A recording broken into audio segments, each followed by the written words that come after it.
Hello, gang. Welcome to the stream. Oh, geez. Sorry, we have a bit of an echo.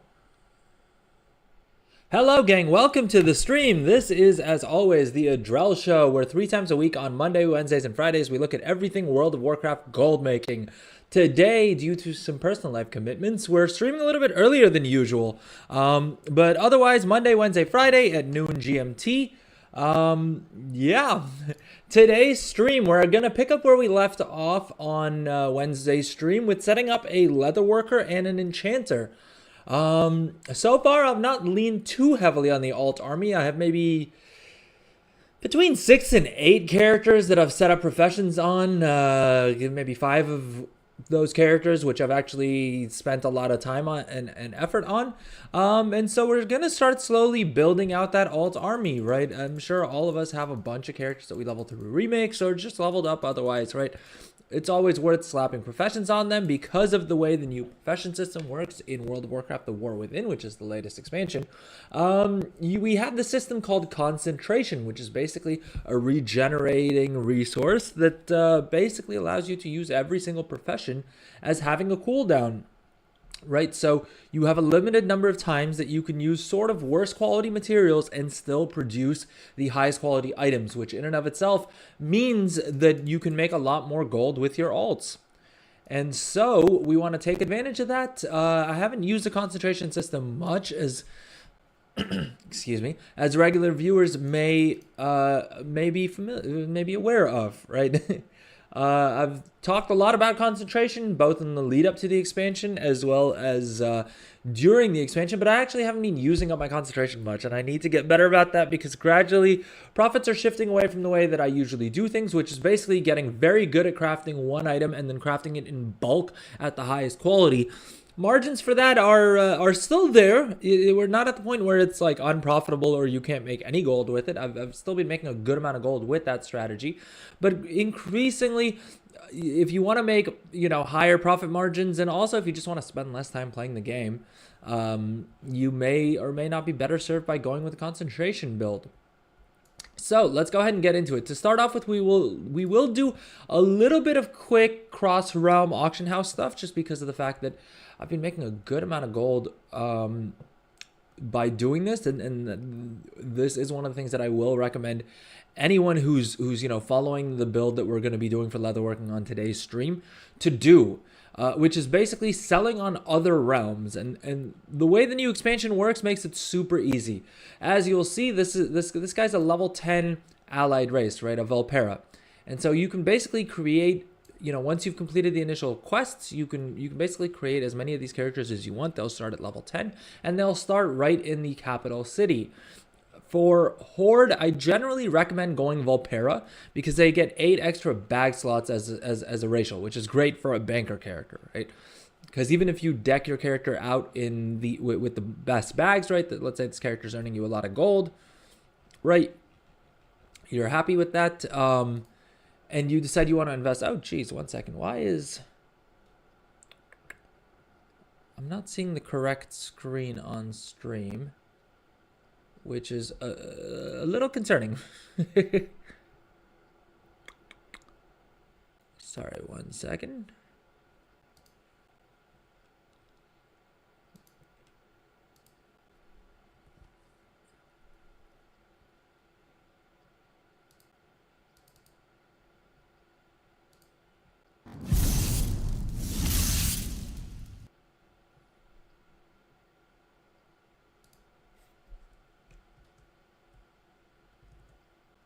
Okay, I think I figured out what's going wrong. Sorry about that. Boom, there we go. OBS loves to just like stealth change things. I'll have everything configured properly, and then randomly I'll boot up OBS one day and something or the other will be messed up. But yeah, so what I was saying was that basically what I would strongly recommend oh, thank you so much for the follow, Gasser Saad, too. Thank you. Welcome to the stream. How's it going? How's your day going? How's your Friday going? Are you making a bunch of gold? Or are you trying to find out how to make more gold? What's up? Let me know. Drop a message in chat. Let me know how it's going. But yeah, coming back to what I was saying is I would strongly recommend that if you're crafting items like gear, profession equipment, things like that are on the server specific auctions, auction houses, which I strongly recommend. I think that's still one of the places that has the most profit and is one of the more difficult markets to get saturated just because of how many servers there are in each region. I would strongly recommend setting up these alts, right? They start at level 10. They start right in your capital city for Horde. Strongly recommend Volpera. Not only do they get 8 extra bag slots, but they also spawn right here, which means you can just fly over to this spot right here, which is the GOAT auction house spot as far as I'm concerned. Alliance would presumably have an allied race that's better for banker alts as well. I generally don't play Alliance, so I unfortunately don't really have too much advice for the Alliance players amongst us as to which race to go with. Honestly, if you're playing Alliance, I would still say that given the fact that auction houses are cross faction, it's probably still not a terrible idea to just roll a Volpera for the 8 extra bag slots alone. Which will save you a little bit of gold on the bags, but also just make this whole inventory management system a lot easier. The reason that this works super well in the War Within is that we now have this thing called the War Bank, right? Which is basically available to all of your characters, right? It's a shared bank that's available to all the characters on your account, cross-faction, cross-region. And so basically what you can do is you can craft, whatever items you want to sell on all these other servers on your main server, on your main crafter, stick them in the war bank like we've done up here, and then just withdraw them on whatever server you're actually trying to sell all these items on. And yeah, if we go ahead and open up our mail here, you can see we have another 41,000 gold in sales at some pretty crazy margins, right? Most of these items don't cost me more than 200 or 300 gold. And I'm seeing here that we sold... we've sold some of them for 8,000 gold, which is wild. The burnt rolling pin for 8,500 gold. Weaver cloth gardening hat for 8,000 gold, right? I mean, and then even in the mid range, we're selling a bunch in the like 1,500 to 3,500 gold range. And then at the lower end, a couple of items that we sold for like 900 gold. But again, you got to keep in mind that my crafting cost for these is like 100 to 200 gold. So the profit margins are nothing to complain about in these cases. But okay, let's go ahead and actually deposit all of our gold here, 217,000. So we've got about 8 to 18 million on in the war bank there, which means that we're still firmly above 40 million gold, 40.2 million gold. Admittedly, that's because I haven't spent much since Wednesday's stream.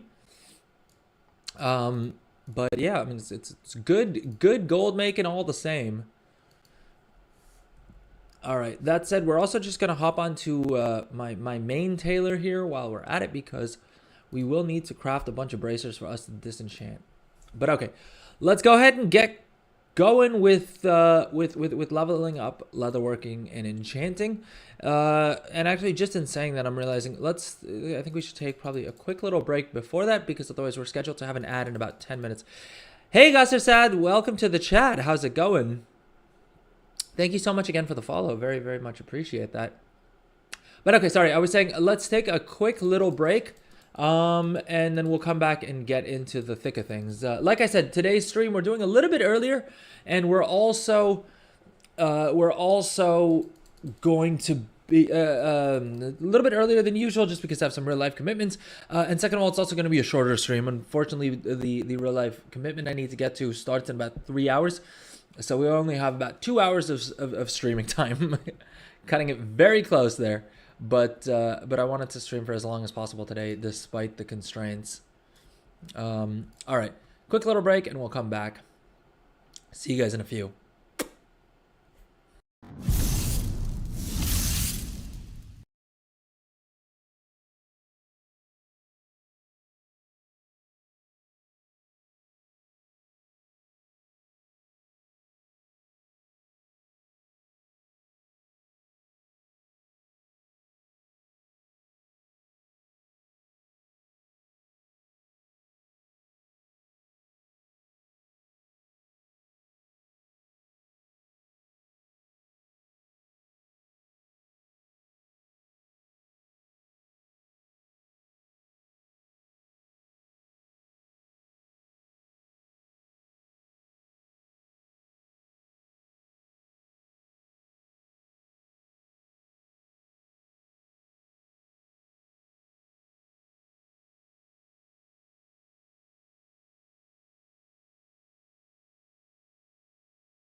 Okay, and we are back. Welcome back, everyone.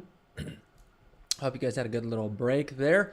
Today's stream, we are setting up a leatherworker, and I think we talked about it a bit on stream the other day. Oh God, let's hide some of these windows. We don't really care too much about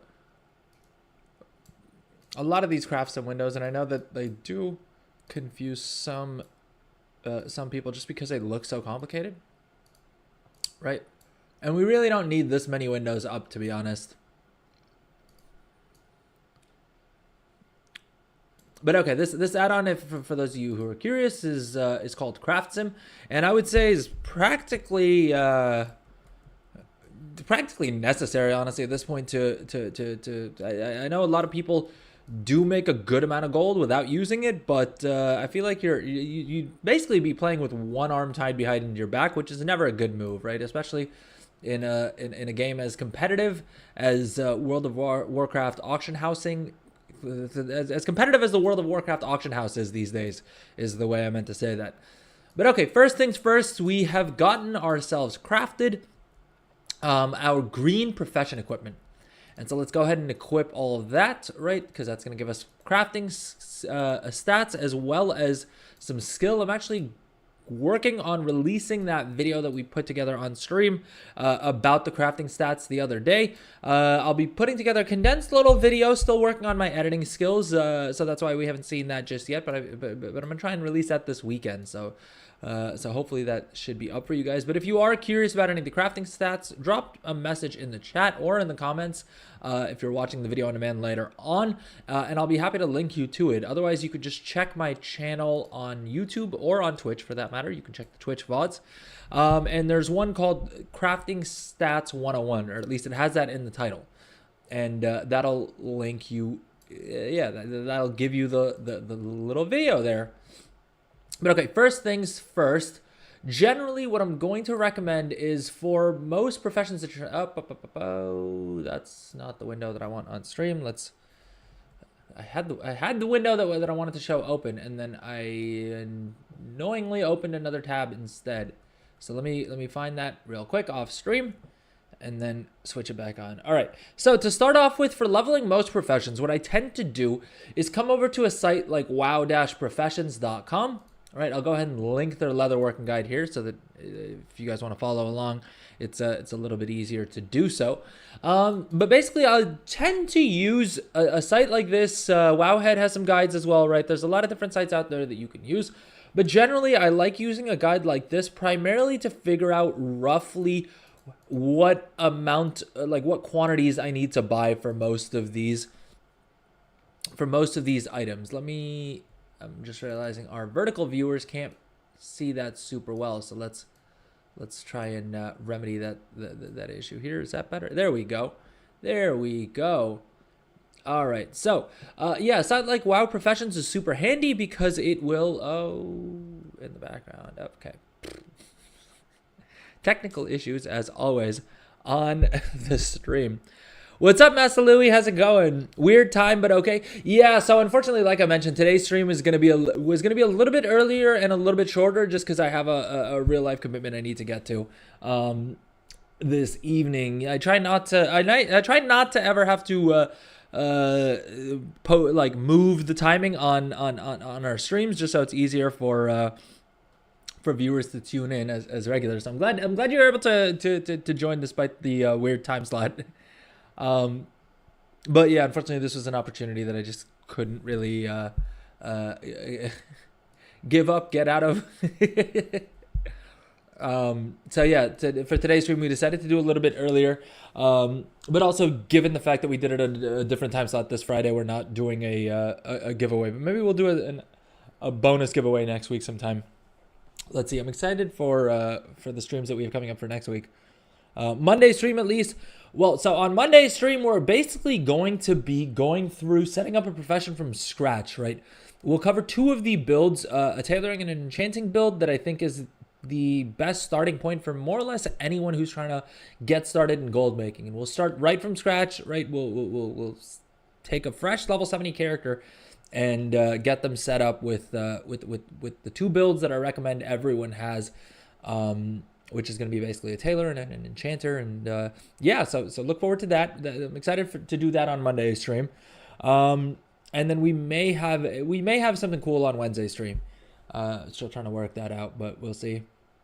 Couldn't find a rogue to open my lockbox. Yeah, it's really weird that this expansion, you need a level 80 rogue to unlock the lockboxes. I don't remember that being a thing in previous expansions, because I've always had a rogue alt to open up lockboxes, but so you leveled a rogue to 80. What are you finding is the quickest way to level? Because I know on stream, I think it was last week or the week before, we did do a little bit of leveling, not really for any gold making reasons as such, well, yet. I think probably having level 80s come season 2 will be pretty lit. Just because of the fact that usually what they did in Dragonflight, right, and what they do in most expansions is that they have a new zone that they add in. They have a new zone that they add in with typically a new faction, and generally to unlock all of the new recipes and the materials and things that you get from that new zone, you need to be level 80. And so that's why I do want to casually start leveling up more alts to 80. And also just so that I'm not spending all of the time in Dornigal just doing auction house stuff, which is starting to get a little old for me even at times, which is hilarious because I spent most of Dragonflight just in Valdragon. Got me Earthen Exploration leveling, got me to level 70 in 4.5 hours. God damn, that's not bad at all. Heck, you throw Gathering on there, like on that tune as well. Although I guess you'd probably be leveling faster. I don't know actually. Did you have Gathering on that Earthen character when you leveled them from 0 to 70, or from 1 to 70? I guess. Dual Gather from 70 to 80. Good call, dude. Gathering kind of has pretty sick experience. I don't gather much, so I wasn't really like, I knew that you could do it, but I didn't think it would be quite that great until I looked at my miner. I have a character that my main blacksmith has mining on it as well, mainly so that he can smelt old world ores for crafting transmog, right? But as a result, when I gather, it tends to be on him. He only has mining, and he's already at level 76 just from the little bit of gathering that I've done on him, which I thought was pretty cool. And I'm sure if you have dual gathering, it's probably pretty quick. How long did it take you to dual gather from 70 to 80? 10 to 70 was flying exploration only. That's still pretty sick, though. Because I guess if you put it into like steady flight mode, you can do that semi-AFK. I may have to try leveling up an alt like that on stream. I feel like the move is to do it. Probably. Well, the real move is to do it during the 20th anniversary event and when the Darkmoon Fair is up. Because then you'll get like a 30% experience buff on top of the double exploration experience that you get on another. All right, let me jot that down because that's actually a good idea. I may have to do that.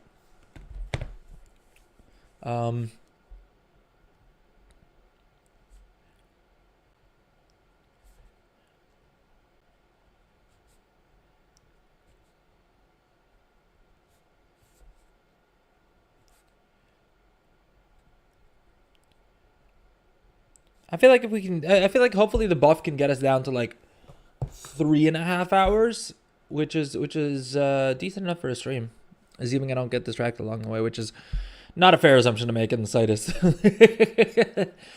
As my viewers know, I tend to get distracted a lot and sidelined a lot. And now this is an extra alt, so I figured I'd make it alchemy with jewel crafting to supply to vials. So I keep gathering the catch-up knowledge points and then do enchanting and skinning for more. A good call. So I can blue tool and accessories both profs right away. Dude, that would be sick. But yeah, that's definitely a really good call. Because for both alchemy and jewel crafting, I feel like you will need a blue multi-craft tool. And so yeah, if you since you started that character from scratch anyway, it's not like you'd be dropping a profession you care about particularly, right? So yeah, that's definitely the move. Dual gather, get all of the catch up knowledge points, right? I'm guessing did you pick up a lot of them during the leveling process itself? Because I wonder how much, because it seems like the drop rate on the mining catch up knowledge points is a lot slower than the herbalism. at least the mining is. I noticed the mining seems pretty slow on my miner, and then I was seeing on Reddit that people were saying that they tend to max out their herbalism a lot quicker than they do their mining, and I wonder if it's just a drop rate thing. Oh, is it the other way around? Herbalism is slower for you than mining? Okay, never mind. Guess I got it backwards. Oh, geez, it feels like that would be painful though, because mining. I mean, admittedly, I haven't spent a lot of time mining, but even the little bit that I did, because I usually do like half an hour at a time before I get bored of it, and then just go back to crafting or doing whatever else anyway. But yeah, in that time, it seems like I only get like 4 or 5 catch-up knowledge points. Maybe I'm doing something wrong. Put on a podcast and just gather cash. Yeah, fair enough. Not a bad move. But okay, coming back to the point of the stream, we are setting up our Leatherworker. And I was basically saying that you want to use a site. Well, you don't. I would recommend using a site like WoW Professions or the Wowhead Guide, primarily for the shopping list, right? In terms of what we're actually crafting, I mean, we can roughly follow this list, but by and large, my general strategy for leveling any profession is to focus on 2 things. First of all, you want to focus on the first craft bonuses, right? If you learn the recipe off of the trainer, you're not going to get any artisan's acuity for doing this, but you will get a knowledge point, and that in and of itself is extremely valuable. The second thing I would say is, where possible, you also want to basically see what your profit is on each of the crafts, right? And so let's say you've done all of your first crafts and you still need to get a couple more skill points to unlock more recipes or whatever else. I would recommend, I would recommend looking at, either what's making you the most gold or losing you the least gold, I guess is the other way of looking at it. Or if it's a gear crafting profession, right, then you want to, then the amount of gold that you're actually going to make on it is going to be more or less depending on, what it's selling for. But primarily, you can probably make back a decent bit of your gold by just disenchanting all the items you craft. And that's what we're going to be doing on this guy. This guy has both leatherworking and enchanting as a second profession. And by and large, at this stage of the expansion, I would definitely recommend picking, if you're slapping a profession on someone, and you want to focus on whether it's leatherworking, whether it's enchanting, whether it's inscription, whether it's, tailoring, whatever the profession is, pick enchanting as your second profession. Because the enchanting catch-up mechanic is just so easy to complete and so much cheaper than all the other professions, that it's just a no-brainer, right? It'll help you get so much artisan's acuity so much quicker, that there's really no comparison to it. Potentially, you could take a gathering profession if you want, but that's still going to take a lot more time, energy, and effort. So enchanting is just super, super easy. In this case, I can get 101 catch-up knowledge points, which is basically 505 artisan's acuity. Massive, right? That's huge. And all I really need to do is sit in Dornagle, spamming the one key or whatever I bind the TSM disenchanting window to. Which is a lot easier than, and even more AFK-able, or distractible, I guess, not AFK particularly, than flying around and having to urban mine. What's up, Master Louis? Wait, is this going to keep the rights?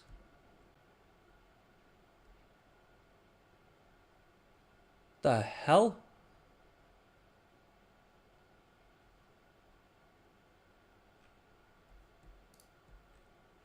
Oh, jeez. More technical issues. All right, sorry, give me 1 second. I don't know what's going on with my stream deck. It's being weird. It's being weird.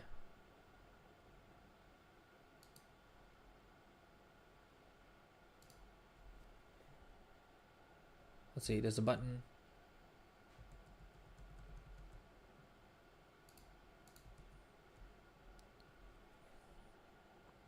Boom. Okay, I think we fixed it.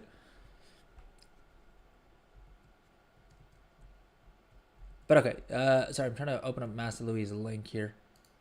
Just being a little bit careful. I trust you, Master Louis. But, oh, look at that. Master Louis hit 1 million gold. Congratulations. I feel like I need to get like a celebratory animation for the stream. I'm gonna make a note of that. But congratulations, 1,000,000 gold. That's actually a huge milestone. The first million is honestly the toughest. I know people say that about real life as well. I'll let you know if and when we get there. But certainly in WoW, the first million is definitely the hardest, just because you have so little starting capital, and depending on how you are, you may or may not be more risk averse. I think Master Louis, like you said, you really shouldn't be, because it's a video game, and also just the way that WoW works is if you lose, even if you lose that full 1,000,000 gold, you can make it back by farming without too much difficulty. But still, congratulations. It's a huge accomplishment. But okay. So what I was saying was, I would rely on a site like WoW Professions or the WoWhead Guide, primarily to figure out which mats we need and roughly how many of them, even if we're not going to use all, follow their path perfectly. And so let's go ahead and start buying mats. Storm Charge Leather. It's saying we need 340. Let's just quickly snap up all of that.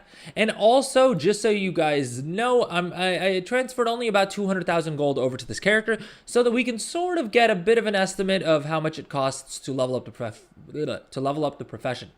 Now, the first thing I will say is, obviously I saved a little bit of gold on this character because I crafted my own green profession equipment. Although that's only half true, because for one of the items, it was actually cheaper for me to buy it off the auction house than the tool. It was cheaper to just buy a resourcefulness tool off the auction house than it would have been for me to use a missive to guarantee resourcefulness. So that's what I did. But I would budget, honestly, at this stage of the expansion, if you do what I always recommend, which is create an alt on a different server. And a server that has the cheapest price for your green profession tools. You can probably get all of your green profession tools for like $5,000 maybe, right? So I don't think that'll add too much to this cost. But we bought all the mats. That cost us about 10,000 gold. So far we're about 15,000 gold into presumably level up leatherworking to, let's see, what is WoW Professions telling us we can get to here. Yeah, I think we can get to about 70 skill, which is pretty decent. I think we can probably push it to about 75 and unlock every single tree for leatherworking, which will also be nice. And one other thing we're gonna grab just to make things a little bit quicker is the aerated file of the quick hands. And so this is actually a dragonflight file, but for whatever reason, it seems to work. It seems to work really well for. What was I saying? It seems to work really well for it's. Despite being a Dragonflight flask, it works for the War Within Professions as well, which is great. 30% extra crafting speed won't make you more gold, but definitely makes things a lot quicker. Which, as our Goblin friends like to say, time is money, friends. So, if you can save a little bit of time, you can use that on other things to make even more gold. But okay, do we have all of our quests? Yeah, I see the leatherworking one here, and Enchanting we haven't unlocked the quest yet. But okay, let's go ahead and get started crafting. Let's check with where is it? Our leatherworker trainer right here. Have we unlocked anything else? No. So we're trying to get to 5 skill right now to unlock the next item that we can get. And like I said, we'll basically just be doing first crafts for everything. We don't care what quality these are getting crafted at, because we're going to be disenchanting them. And for disenchanting, all of the eye levels are exactly the same. Eye level makes no difference in terms of disenchanting. The only thing that makes a difference is your skill.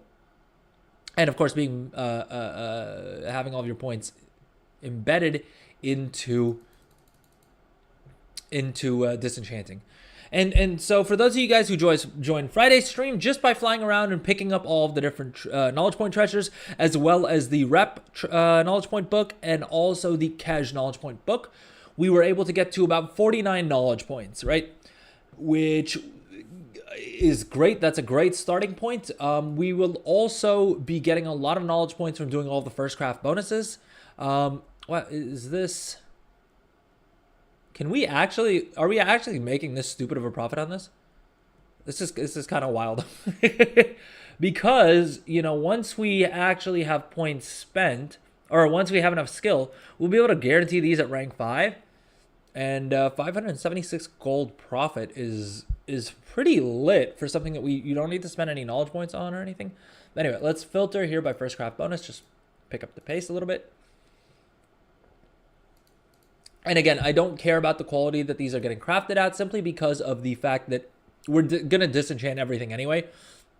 And so it's not gonna matter. Like I said, disenchanting items, the only thing that matters is your skill and having points spent into the disenchanting tree. Okay, we need Myco Bloom as well, which the guide didn't cover. But okay, we'll just go ahead and craft all of these. And usually what you want to try and do is you want to wait until you're right about at the breakpoint to use these ones that have 3 skill ups. What I mean is that you'll generally have recipes that either give you 1 skill up, right? Which you'll see because they just have this little arrow, or you'll have some that will give you 3. And you want to keep these 3s if possible until you're right at about 19 or 24, like basically a skill level ending in a 9 or a 4. The reason you want to do that is because there's a good chance that these recipes may give you fewer knowledge points once you hit 20 or 25 is generally the break points for each of those recipes. And so you can get a few more knowledge points if you do it right then. See, this is a great example. If I just done the dual layered armor kit, which only gave me 1 skill point, I would have basically lost out on 2 free skill points because of the fact that hitting 22 turned all these recipes from giving me 3 skill points each to only giving me 1 skill point. Master Louis, will there be an XP buff for anniversary? Yep. There's a 10% base level experience buff that you'll get. And then there's also a quest that you can do every single day that'll give you another 10% buff. So totally you'll get about 20% during the anniversary, which it makes sense because generally during the anniversary events, they give you whichever year anniversary it is, they give you that much percentage of experience buff, right? I think last year was 19%.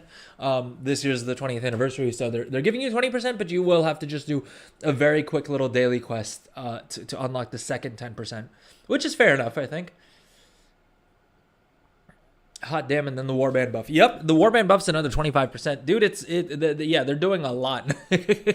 Blizzard has finally realized that especially for alts, it isn't super fun having to do the entire leveling process exactly the same. I mean, in the past, the thing is, heirlooms were kind of goated for a while, and then they nerfed the crap out of heirlooms, and so then heirlooms didn't actually make leveling. Well, I guess it made leveling up alt a bit easier when it comes to gear, and when it comes to, the rested experience buff is okay. It's better than nothing. But I think it still is trashier compared to when heirlooms gave you like just a straight up experience boost. That, and also the fact that they're just stupidly expensive.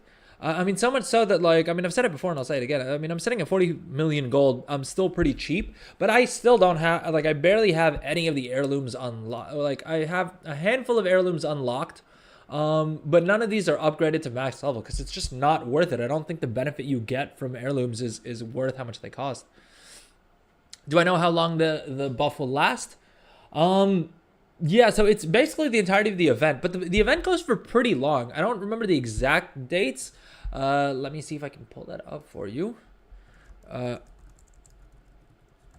I think it goes until, it's from October 21st. I know it starts on the 21st and it ends, where can we see that? On Jan 6th. Yeah, that's what I was going to say. I know it's on for a long time and ends sometime next year.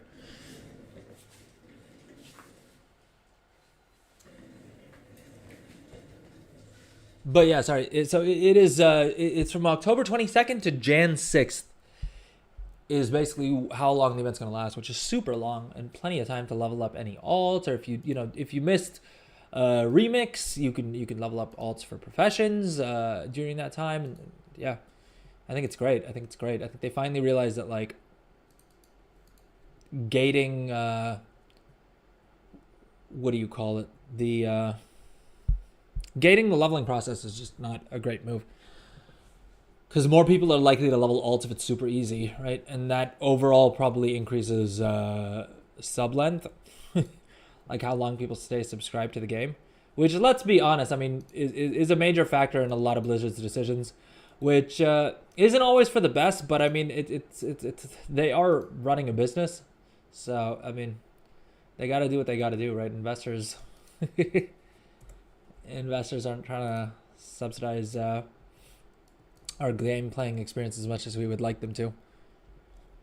Damn, I'll use that to get all my alts to 80 and then some alts 70 for concentration, I guess. Yeah, that's a good call. That's a good call. I think I'm going to do the same as well, to be honest. Did I not buy? I thought I could have sworn we just bought the Myco Bloom that we needed. And then it's not in the mailbox. Oh, the mailbox didn't refresh. All right, that's what's going on.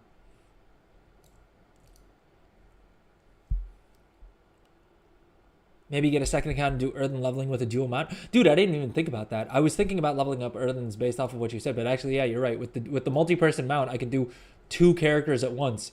All right, so we'll do that on stream for sure, just to see exactly how quick it is. And the nice thing about the exploration is that you don't even need to dismount, because with mining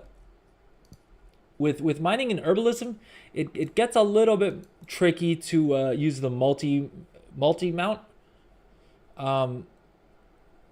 For gathering, but for exploration XP, we can easily do that with a multi-person mount pretty easily. Hive mind if you have 3+ accounts. Oh, that's a good call. I didn't even think about that actually. But don't you have to? Because my hive mind is weird as all heck. Because you need to like redo the event with all the people, all the alts that you want to stick on the hive mind. No. What's it called? Can I filter through here? Family, no. Types. Sources, specific, there we go. Passenger. Oh, it's literally called the hive mind. I don't know why search didn't pop it up. Dude, this add-on's weird as heck. It's great, it has a lot of cool features, but it's definitely a bit jank, not gonna lie.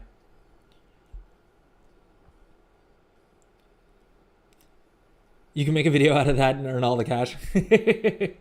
I mean, all I would need to do is basically pay for the 3 other subs and hope that my hope that my PC doesn't die. Admittedly, I tried that during Remix with like my 2 main accounts and then like a starter account. But I think the mistake I was making is I was running all of the clients at max settings, and so my graphic card just died. But that was also back when I was like doing stupid things like recording in 4K while streaming to like 2 different platforms and stuff like I do.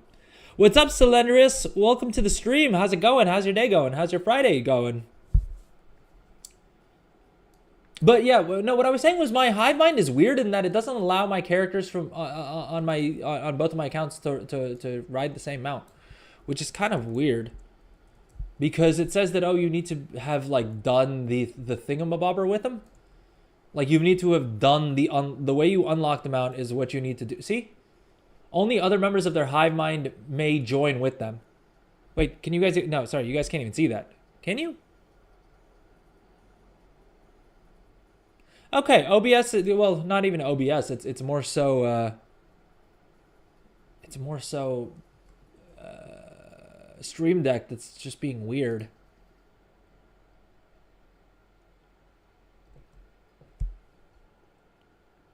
I thought we fixed it. Dude, I thought we fixed it. Oh, good lord. Sorry, give me 1 sec. I swear I fixed it off stream.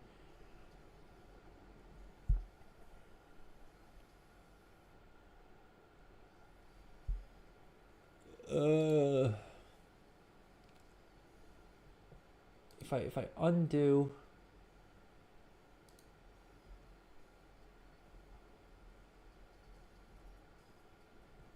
Sorry, folks. Give me 1 second. I basically just need to undo everything Are we?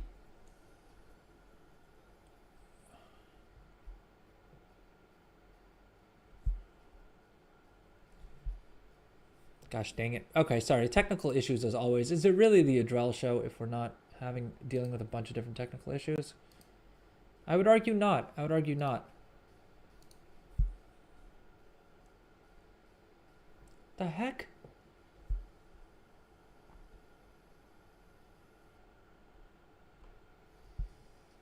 Oh, we have like an hour and a half left that I can stream for, so I don't want to take another break if I can at all avoid it. Why is Stream Deck being so weird?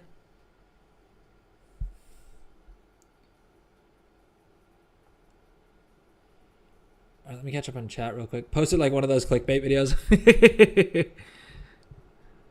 May have to do that, Loki. It's pretty chill. It's going good. It's going good. We're streaming earlier than we usually do, just because I have to get somewhere for real life commitment. Usually we stream later on Friday. Well, on Mondays, Wednesdays, and Fridays. But beyond that, we're setting up another Leatherworker and setting up new profession characters is always fun. Leveling 5 characters to 70 in 3 hours. Insane XP per hour. Click here now. Gone wild. Cops involved in whatever they use nowadays to get your attention. It's just you flying around the hive mind for 3 hours. Dude, that would be kind of hilarious. Just put all of the clickbait into the title. Last video ever. I quit WoW because of this. Need a soy boy face. The more scuffed the stream, the better. Well, guess what, Selendris? You're really gonna love my streams. As much time as I spend off stream, like messing with the technical stuff, things seem to always go a little haywire.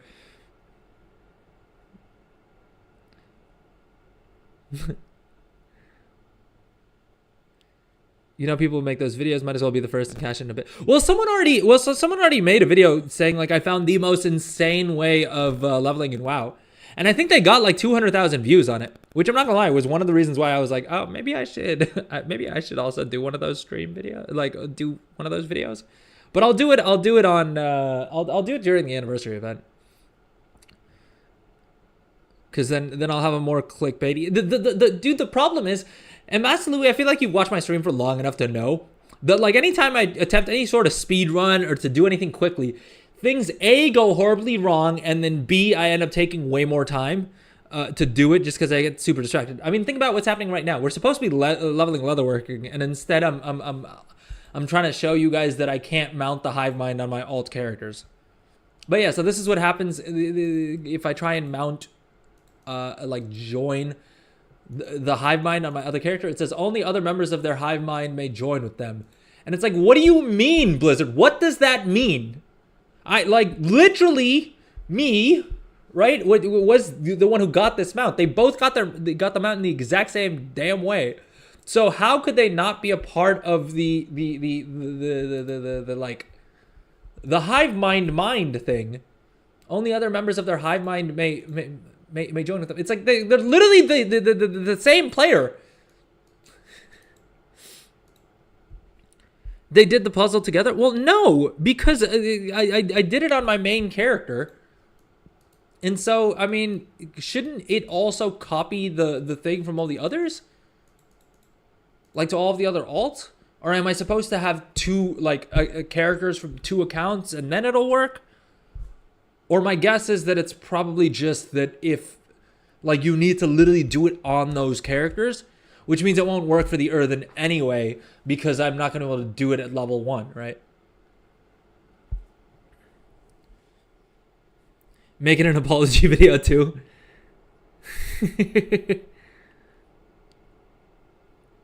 Okay, mister, I'm going to go touch grass. Making an apology video with a ukulele. Just get all of the views. Every single view on YouTube is what we're shooting for. That's why I'm here, for the distraction and banter. Hey, listen, as long as we're having fun, that's what I care about more than being like a speed runner.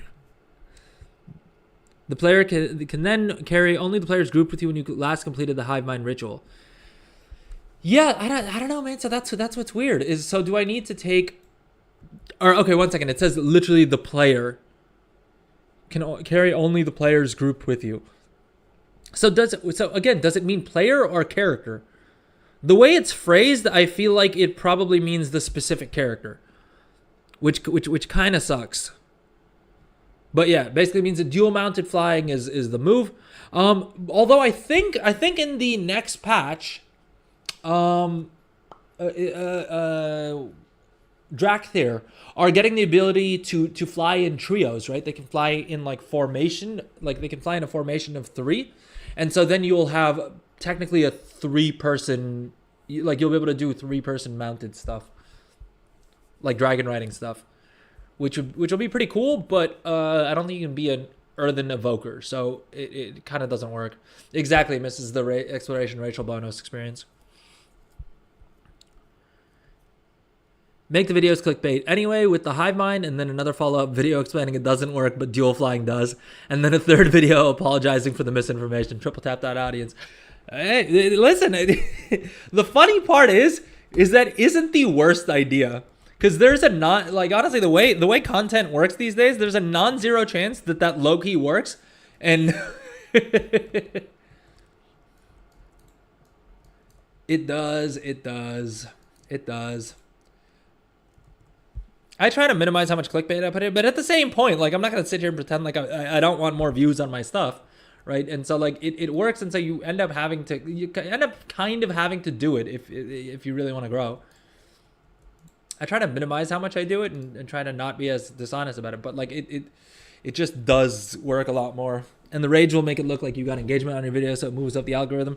Yeah, I mean, that's why I find it hilarious when people leave like negative comments on my videos and stuff like that. I mean, it doesn't happen often, but it like stands out to me a lot more. And I find it hilarious that they've like taken time out of their day to like write a thing saying like, the stream sucks. Why was this on my homepage? Like YouTube needs to fix their algorithm. And I was like, I mean, I'm sorry you didn't like my stream, but guess what? The algo now thinks that you do. So it's going to show you more of my content, which... Okay, I'll take it. I'll take the engagement. Rage bait, misinfo, triple tap, all in one go. We min maxing here. We're trying to Asmongold max in our content strategy. But okay, let's actually get back to leatherworking, please, guys. Okay, so like I was saying, we're basically just going to keep crafting everything for the first craft bonus. Well, so we're at 24 skill, so again, we're going to want to use one of these 3 skill items and then come back and do the gardener's basket, because that'll always give us 1 skill, whereas these may no longer give us 3 skill after we craft them for the first time. Boom. Boom. And actually, at this stage, let's take a look here. Because what we may want to do is just max out the resourcefulness tree, because we're going to want that anyway. How many? We have 60 knowledge points. We need 30 and 60. We need 60 knowledge points for this. And so we need a total of 95 knowledge points. Let's do some quick math. We have 60 knowledge points now. All right. We have this one that gives us the first craft bonus. So that's 61, 62, 63, 64, 65, 66, 67, 68, 69, 70, 71, 72, 73, 74, 75, 76, 77, 78, 79, 80, 81, 82. Plus, we have another 3 from the weekly sources. So that's 85 knowledge points. And then let's take a look at our patron orders. Let's see how we're doing here. We said we have 85. And I think we said we needed a total of 95, right? So, 2 knowledge points here. So 85, 87, 88, 89, 90, 91. Am I missing anything? Am I being dumb? Is there any other source of knowledge points? I mean, I know we could buy a knowledge point book, but I ideally don't want to spend any artisan's acuity on those. And my thinking is what I want to do is basically I need to max out these 2 trees. That's what I care most about, right? Is having the most possible skill into our into our into being able to craft the profession equipment, right? The point is that I also want resourcefulness, and my thinking is that the sooner we unlock the resourcefulness, we'll start getting some of our materials back while we're leveling up, right? Which will sort of allow us to double dip a little bit. But we know we can get to about 91 knowledge points. I feel like I'm still missing something. The math checks out. Short of doing like a PvP recipe or something weird and jank like that, I don't know that we should necessarily bother. And actually, that's a good point. Maybe we should probably just complete the patron orders that we already can. Because they'll give us skill up now. They're less likely to give us skill later on. We should have actually been doing these as we went. Oh, right. You had a plan when starting the stream. Here I go distracting again. Yep. To be fair, we were supposed to do this on Wednesday's stream. And then I got so distracted along the way that it just got too late and we ran out of time. So, yeah, for today's stream, we are going to try and actually... never mind. I got excited because I thought I hadn't counted the quest. But no, we okay, we're going to be tight. I think what we can do is probably not go all the way with resourcefulness. We'll come to like this node. All right, and that's still better than nothing. I think we need 5 points in here to unlock a second tree, and then we want resourcefulness, and we're just going to go ahead and basically spend until here. I mean, realistically, we could max it out and then just deal with it, but I think I'm going to want as much skill as possible. But okay, so to start off the build, we're just going to go into resourcefulness, and this you actually want to do right at skill level 25. I pushed through to 27. Well, actually, no, I hit 27 because I did the thing. But basically, the second you hit level 25, you would ideally want to invest into resourcefulness if you're planning on doing it, because that way you'll save some materials while leveling up the profession, which is always good. I mean, realistically, I think there is a world in which it does make sense for me to just max out resourcefulness first and then worry about everything else. But I think I'm going to focus on the profession equipment. Fine, we'll lose a little bit more gold than we planned, but overall, I think it'll still be a net W for us there. And hey, depending on what your crafting orders look like, right? Because it's RNG driven. You may actually have even more knowledge points available to you, so you may be able to max out everything. Or if you do this over a couple of days, you'll have enough knowledge points to do this all right from the jump. But okay, we completed all of our crafting orders. Let's go ahead and turn in the quest and open up the items we received, and then let's go ahead and learn our knowledge points here. Boom. Let's open up these satchels as well, because they do give you a decent amount of mats if you're lucky. I mean, mostly it's like rank 1 herbs and ore and stuff like that, but you sometimes get something better.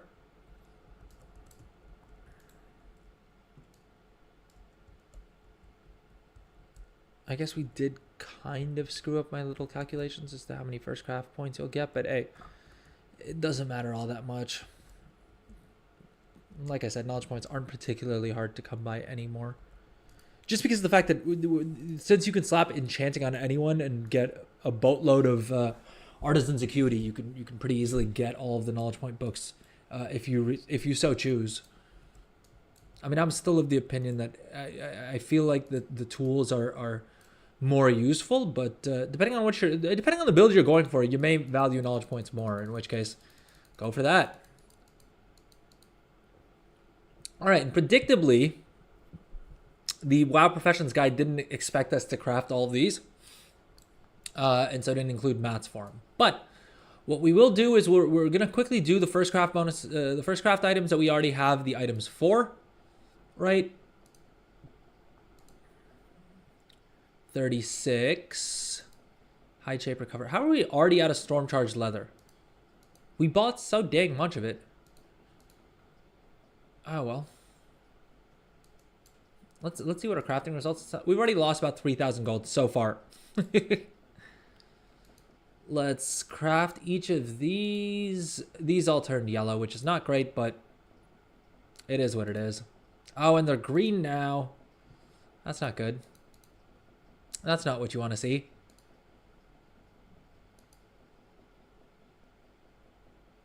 Okay, we unlocked a couple more. We unlocked a couple more recipes. Do we have mats? Whatever we have mats for, we're gonna go ahead and craft. And then everything else we'll have to hit the auction house again to buy mats for. And this is another handy feature in Craft Sim, right? Is it allows you to hit this queue first crafts button, and then you can go ahead and queue up all of the items. Now, you got to keep in mind that there's no shot that we're selling the rank 2 version of these engineering gloves for 20,000 or for 17,000 gold, right? No shot. It's just Auctionator being weird. Same thing with the hide shaper cover. So we're actually not going to be making all this. We're not going to make 16,100 gold while leveling up the profession. But I think we can, at the very least, break even or only invest a couple thousand gold by the end of this, because we will disenchant everything that we just crafted. And so hopefully, I mean, it's not like the margins are going to be amazing, but we should hopefully be able to do a little bit of recovery. Jeez, look at how many random mats we need to buy. Dude, this is like engineering and alchemy levels. One of my characters has engineering and alchemy, and it is the absolute worst having a shop for mats, because there's like 40 different mats that he needs to craft dang near anything. And so it really does annoy me. Did we buy Gloom Chitin? I thought we did. Apparently we didn't. All right, I'm going to hit the camera real sec, but don't worry, I'm still here. I'm still here, right? We're going to be okay. Everyone's going to be okay. We'll be fine. I'm still here. I just got to hit the camera. Leyline residue, viridescent spores.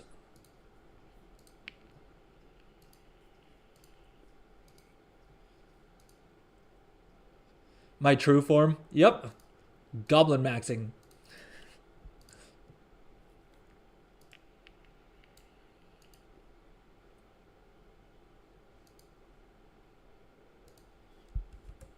And I'm just going to stock up on crystalline powder, because this guy is going to get enchanting at some point, and so having a lot of crystalline powder on hand is always handy for shattering.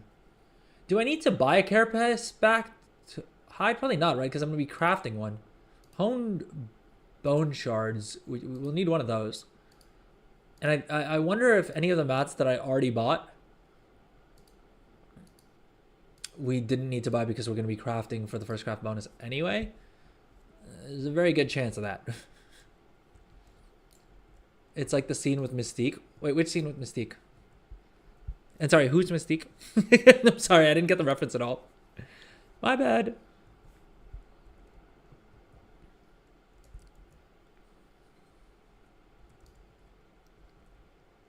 Oh, from X-Men. Ah, okay, yeah, right. The transformation. I suppose I could probably put together a cool little looking animation for this. I mean, in my mind, I just fit. Oh, we need the spell. Well, not the spell thread. We need just the basic threads. I was like, why do we need so many carapace backed hides? Is it moss? I think moss wool thread was what we needed. Let's just buy 100. I don't want to think about this. But hey, I figured if Iron Mouse can become the biggest streamer on Twitch, as a VTuber, I can probably get away with using I may get more viewers for using my little goblin character.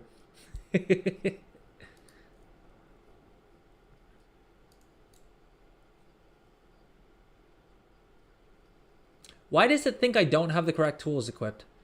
Dude, Craft Sim's kind of weird sometimes. Don't get me wrong, it's still the best add-on for gold making by far. But it janks out sometimes with the profession equipment. And I'm not entirely certain as to why. Do all of these need carapace backed hides? Is that what's going on? So then I need 3 more of them. Ooh.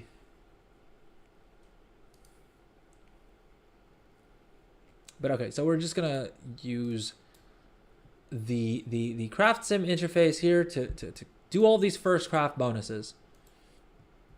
So another thing, Master Louis, coming back to your leveling thing, another idea for a stream I had was seeing if I could level a character from 70 to 80 just using first craft bonus experience. And my thinking was that I would basically do the profession shuffle, but not for the artisan's acuity, literally just for the experience. And I was wondering if I could just do that for every single profession. Like cycle through all the professions, do all the first crafts, and get the experience from that. Because most of my alts in leveling up professions are already at like 73 to 75 just from the first craft bonus experience, which is kind of crazy. I don't know why we're doing an auction house scan, because we're not trying to craft anything at a profit right now. But I may as well just let it run.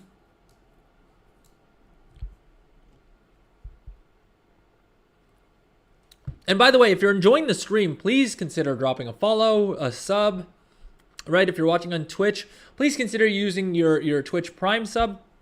It really does help me out. It costs nothing if you're an Amazon Prime member already, but it really does help me out because I'm trying to replace my headset. I don't have my let me slap my camera on so I can show you guys what I mean.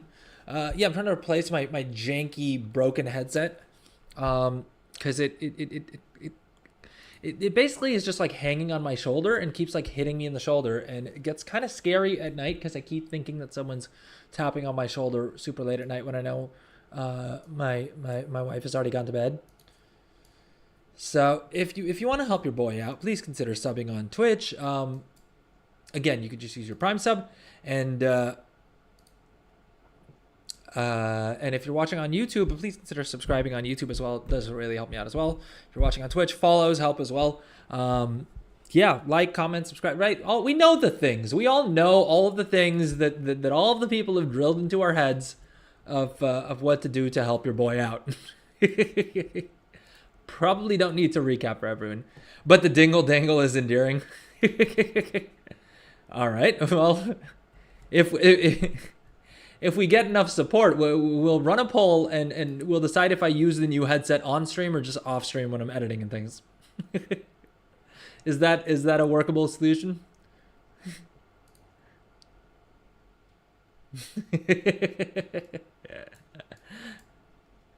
I feel like everyone should be happy then. All right, and we're almost done with with pushing leatherworking to well, we're at 50 skills, so we can go ahead and unlock our second specialization here. And we're going into Flawless Fortes because I don't know if we covered, I don't know if I mentioned this actually, but basically the build that we're going with for this guy is a profession equipment build. Leatherworking is one of the few professions that I don't already have someone who's spec'd into profession equipment for. And the reason I want to do this is twofold. One, there's, as with every profession, I've said this a million times and I will keep saying it, so long as it remains true, but there's a lot of gold to be made in the green profession equipment, leatherworking especially for some reason. I'm not sure why, because actually the recipe difficulty is pretty low, but you'll see all of this green profession equipment that you just learn off the trainer, right, has some pretty sick margins in it. We're not even maxed out on our skill. We haven't put a single point into leatherworking or into profession equipment yet. And already you can see that the profits are pretty sick. And once we max this out, I mean, each of these pieces, 70% profit margin, 852 gold each, right? A region average daily sold of about 3.3 is what it's saying. But you got to keep in mind that you can sell these on multiple servers using allied races that I showed you guys earlier in the stream. And I'll also be putting out a video on how to set those up shortly. So I would recommend anyone and everyone has these builds set up for two reasons. One, because you can then sell this profession equipment super profitably on other realms, right? And that, I mean, that's reason enough to set one of these guys up, right? The second reason is you can also use them to craft profession equipment for your own alts, which is also going to save you a good amount of gold, especially if you're planning on setting up an alt army. And, even if you're just planning on doing a couple of characters, you can probably pay it off by just, crafting your own profession equipment. Honestly, that's how fat the margins are on the profession equipment, and that way you pass that margin on to yourself as opposed to giving it to someone else. The third reason that I also forgot to mention is that you can also make a bit of extra gold by selling crafting orders for the profession equipment, particularly the blue profession equipment. And this as well is also, it's super handy to be able to craft blue profession equipment for your own characters, not only because of the fact that you don't need to pay the commission, but also because of the fact that you get the resourcefulness procs, right? So if you're using high quality materials and you proc resourcefulness, if you're doing it through a crafting order, you're not getting that. The crafter keeps that. Whereas if you're doing it on one of your own alts, you'll keep the items that you proc from the resourcefulness, but also you can use up concentration without having to pay for it. So you can use cheaper materials, or at least rank 2 materials, let's say, right? And then use up your concentration, and you don't have to pay anyone for that, which is also kind of nice and will save you a bunch of gold. In terms of the crafting orders, I've noticed that not a lot of people tend to go with the profession equipment builds. And so as a result, there's generally quite a shortage, by and large, of profession equipment crafters. I've noticed this whenever I've tried to get my own professional equipment crafted when I don't have someone who can craft it. And as a result, it's A, generally pretty hard to find someone, but then B, they also tend to charge a good bit extra because of the fact that they know that there's not that many people out there. And for the bulk of people, they're not going to think it's worth it to set up an alt specifically to craft profession equipment, right? Which is exactly why it's profitable, because a lot of people are lazy or, just don't want to spend the gold or are a bit confused about how to go about doing it or whatever else it is, right? Also, these recipes will cost you artisan security, which a lot of people aren't willing to spend their artisan security on learning these recipes. If you do it on an alt, you can easily save, use up the artisan security for that without really regretting it. And that's what this guy's going to do. We did the math the other day, but for leatherworking alone, to learn all of these profession equipment recipes, it'll cost you 1,500 artisan security, which is a lot. If you don't want to, if you don't care about having every recipe learned, then you don't need to bother doing that. You can just learn the ones that, are either A, that you need for your alts, or B, that you think are going to make you the most gold. And there's this great add-on called Craft Scan, which is this add-on over here on the left. Mobile viewers, apologies that you can't see it. All the more reason to check out the horizontal stream. But yeah, we've covered it quite extensively on stream. I'm also working on editing down one of those streams into a little video that I can link you guys to. But yeah, that'll help you find customers, and especially as we go later on in the expansion, there's going to be fewer and fewer people playing, certainly fewer crafters, one would imagine. And so you probably have a better chance of being able to snag some of those crafting orders. Beyond that, is there anything else I like about this build? I mean, yeah, I think that's primarily it. Beyond that, you will have a good amount of resourcefulness. You'll have a decent bit of little skill in it as well. And the leatherworking crafted gear actually doesn't have that much recipe difficulty. It's only about 150. So maxing out, your leatherworking skill and then having resourcefulness alone should bring you to the point that most of these items are profitable. Let's see here. If we max out our resourcefulness here, we add another, 47 skill, right? You can see on this blue crafted gear, you're making 72% profit margin, 313 gold per craft, and the sale rate on these is significantly higher than even the profession equipment, right, at about 7.6. And again, this works really well to sell across realm. And the other thing is I know a lot of people are skeptical about who's gonna buy, who's gonna pay gold to buy an eye level 558 piece of gear that requires level 80, right? It's so easy to get gear in this expansion. As a fresh level 80, you can just run some heroics and get a higher eye level and things like that. To the people who are saying that, I'll simply say this: is you guys are underestimating how lazy the majority of this player base is. Not just how lazy, but also how inefficient it is to run a lot of that content at a lower eye level, right? If you can hit the auction house and pick up a full set of eye level 558 gear, that should hopefully be enough to get you to the point that you can queue up for heroics, you can queue up for LFR, you can queue up for all of the other things that you need an eye level 567 for, right? You may have gotten lucky and picked up a couple of pieces later in your leveling journey, but in a lot of cases I've seen that my some of my characters hit level 80 and they're still at like eye level 490, you know, maybe 528 or something like that, right? And so a couple pieces of this 558 gear will help them cross that barrier. And if nothing else, even if they just want to run delves, right, 750 gold for a head piece that they can pick the stats on is honestly not that expensive at all. And even if they just use it for their first delve, it's probably still worth it to them, just because it'll make sure that they can run, you know, maybe a higher key delve for their, like a higher difficulty delve for their first time around. And so these do also sell really well, and you will be able to craft those pretty well with this build as well. But okay, I think that's all the reasons that we're doing this build. We have 16 knowledge points, so what we're going to do now is we're going to max out Flawless Fortes, right?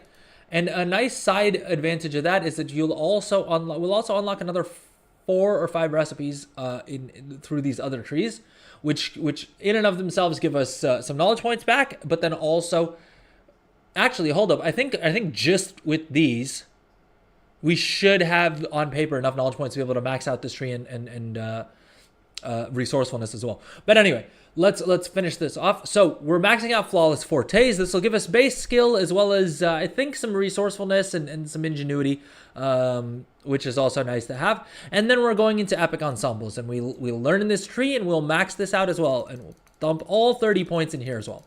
And what this will allow us to do is basically craft the profession equipment at rank 5 using all 3 rank 3 materials, and we may have to use one of the items, like one of the finishing agents that gives us a little bit more skill. The other thing we can do is, since we've maxed out this tree, we can also learn these sub-specializations, right? Which this one will teach us two recipes that will require spark, so they will be crafting order recipes, but if you have craft scan, it'll let us know if anyone's interested in them. Anyway, learning Nerubian Noose, unlocking this tree will give us Writhing Armor Banding. And we'll take a look in a second, but Writhing Armor Banding is one of the BIS embellishments for a large number of specs in the game, at least in Season 1. And similarly, learning the sub-specialization around the armor will unlock the Blessed Weapon Grip for us, which is also, I believe, BIS for a handful of specs. But okay, so that's our basic build. Any other points we get now will go into resourcefulness, after which, unless you want to try and do something else on this character, you know, in addition to what they're designed for, I would recommend putting them into Learned Leatherworker, the base tree here. And the reason is, I mean, the ingenuity is nice to have, right? But we're not going to be doing a whole bunch of concentration crafts. Leatherworking, other than for profession equipment and for spark gear, doesn't really have too many uses for concentration.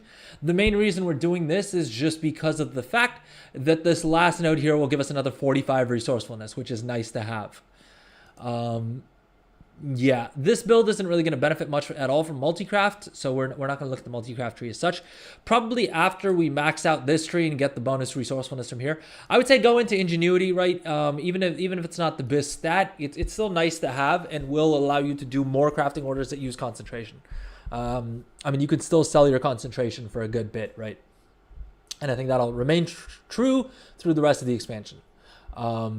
Yeah.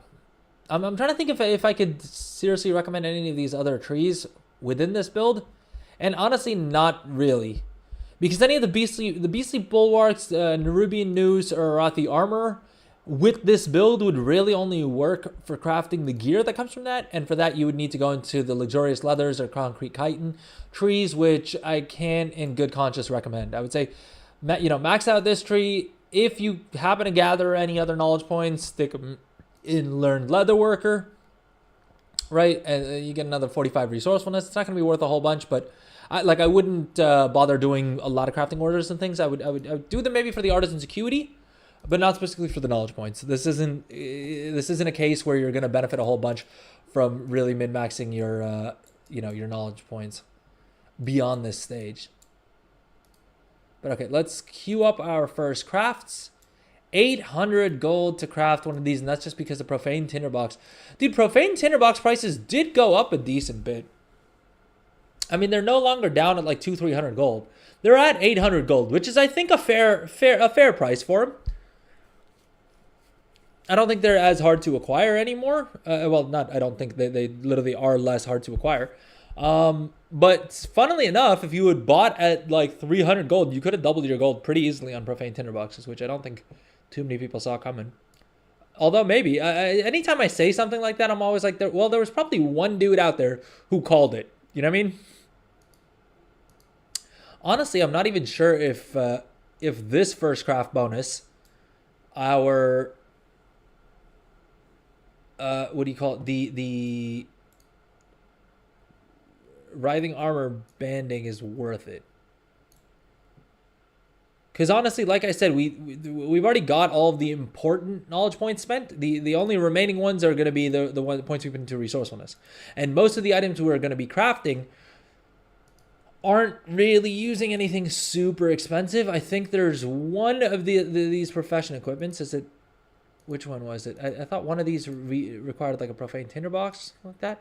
And so that would benefit quite a bit from resourcefulness. But in the bulk of these cases, you'll see most of these items, this is going to be the bread and butter of what we're going to be crafting. Let's go ahead and favorite them actually, just so I remember that this guy's my profession equipment crafter. The bulk of these items, the resourcefulness per point isn't worth a stupid amount. It's like 5 silver, right, per point of resourcefulness. So again, it's going to take a while to pay off, 500 gold for a knowledge point. And that's sort of the name of the game is unfortunately at this stage of the expansion, you do need to be thinking about everything in terms of min-maxing things and stuff. Well, tinderboxes are cheaper now. Cylindrius, yeah. I mean, they're still cheaper, a lot cheaper than they were for sure. What's up, that guy KB32 on YouTube? How's it going? Yeah, I had 8 alts with over 300 of each of the turn-in currency for tinderboxes. Early on, there were still a few K. Now I'm waiting for people to run low on the turn-ins to bring it back. Good stuff. So that was like 100 tinderboxes that you got right off the jump.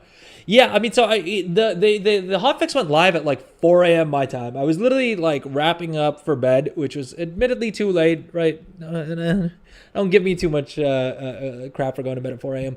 But yeah, when I saw the hotfix drop, and I was like, ooh, I should probably make a video about this real quick. And so I did that, ended up sleeping at like 6 a.m.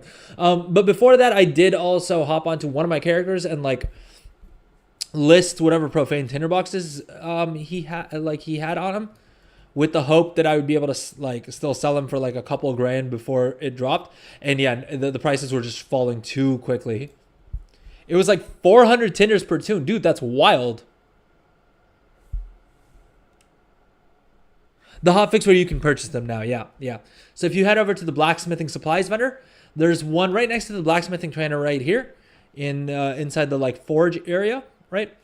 You can trade in 3 of the rare delve items for a profane tinderbox, which caused the price on the profane tinderboxes to fall through the floor, but then also the price for the 4 other mats that you could turn in to skyrocket. Which I was kind of kicking myself, because for a couple of weeks I was like, oh, I should probably just keep a couple of hundred of those items, mainly as a quality of life thing, because I got sick of having to buy them off the auction house every time I needed them. And I didn't, and turns out that would have been a good call. Are viridistant spores one of those items? Because honestly, I think you can probably still make a decent bit of gold by buying the required materials and converting them into profane tinderboxes. I haven't done much of that other than on day 1. But I think, honestly, if you need profane tinderboxes, you're probably still better off buying these items and converting them in. Because the vial of Kaheti oils are going for 258 gold each. I mean, near enough. Right? And so, wait, where's there was an item that required the profane tinderbox. I just want to see what profane tinderboxes are going for right now. We didn't craft it because it required a profane tinderbox. What the hell was it? Oh, Blessed Weapon Grip. Yeah, this was the one. And these are going for about 779. So, I mean, it's like 50, 100 gold, right? Yeah, you can make about 50 gold by just buying these off the auction house and selling them as profane tinderboxes, which probably doesn't pay for your auction house cut. So, I mean, yeah, you'd need to get a better price on it. But, hey, it is what it is. But that guy KB32, 400 tinders per tune is wild. Good stuff. Good stuff. That must have earned you a good amount of gold. I never knew what to use them for, and I'm a hoarder sometimes. Hoarding pays off because I just never trash the turn-in mats. Yeah, good call. It definitely pays off, man. I mean, I'm the other extreme where I literally have like items that have been removed from the game that have no purpose, right? Like for some reason, one of my alts has a like, you know, the items that you can like if you right click on it, it gives you 15 crests. Well, for whatever reason, Blizzard kept those in the game and turned them gray. You can't vendor them. But I can't get myself to delete it either, so it's just lying in one of my alt's banks. And that's just one of the many things that I've hoarded over the years. That's what 20 years of playing a game will do to you. I never knew what to use them for, though. Is interesting. Yeah, so I mean, prior to the changes, well, I mean, in all, I have spent 3.3 million gold. And probably a little bit higher. You can see purchased there, TSM accounting purchased. I've spent 3.3 million gold on tinder boxes. Now, the bulk of those were prior to the, I mean, you can see my average price there is 6,000 gold. And that's because it was prior to the change. But yeah, basically I used, the main thing I would use them for is enchants, right? The boot enchants require them. I think there's another enchant. I think, the boot and the ring enchants require them. And then also this armor kit right here, I used up a lot of them for these armor kits. Yeah, sold about almost 1 million gold worth of these armor kits. So yeah, a good amount went into these as well. And then I think I also did some writhing armor, some blessed weapon grips rather, because this is also BIS for a handful of, oh yeah, about 500,000 gold worth of these I sold. So yeah, that's what the profane tinderboxes were getting used for. People like me were just buying hundreds of them at a time. Yeah, about a total of 536. But again, I'm sure the actual number is a lot higher than this because Trade Skill Master doesn't do a great job of catching all of them. Oh, none of those tunes were Chanters or Leatherworkers. Yeah, so that makes sense. Who else uses profane tinderboxes? I feel like there is another profession that uses them as well. I can't remember for the life of me who they are. Are they using any of the Spark gear? They may be using some of the Spark gear as well. I can see that being a thing. Yeah, I guess some of the Spark gear, profane tinderboxes. Although they're, I mean, your customer would be providing it, so it's not like you, as a gold maker, you'd be buying a whole bunch for that. Blacksmithing, right? That's the one. Blacksmithing, I guess, uses it for alloys or whatever, right? But okay, let's finish off our first craft bonuses here. And actually, sneaky little tip. What you want to do is between each craft, if you want to really min-max things, spend the knowledge point because that'll give you 3 more resourcefulness for each of your subsequent crafts. You can save like 3 coppers by doing that.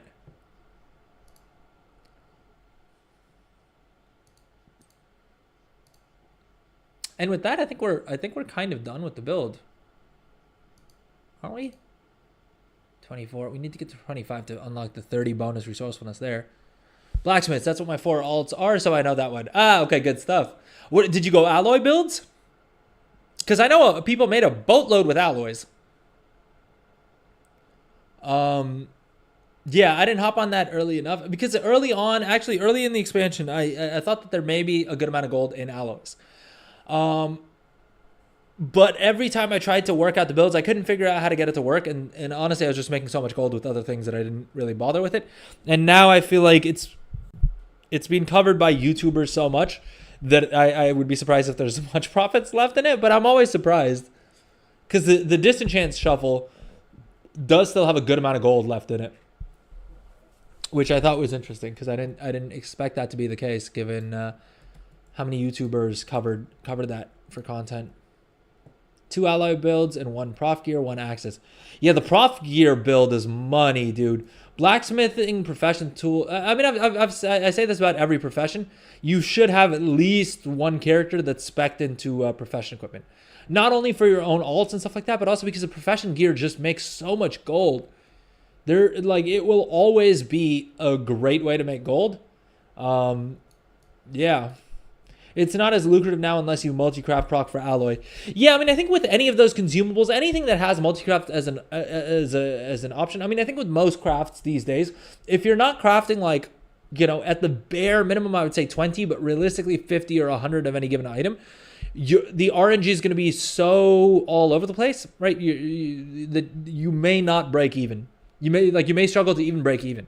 If you're doing 20, 50, 100 crafts, then you'll average out and you'll actually make a profit because you'll get enough multi-craft procs and things like that.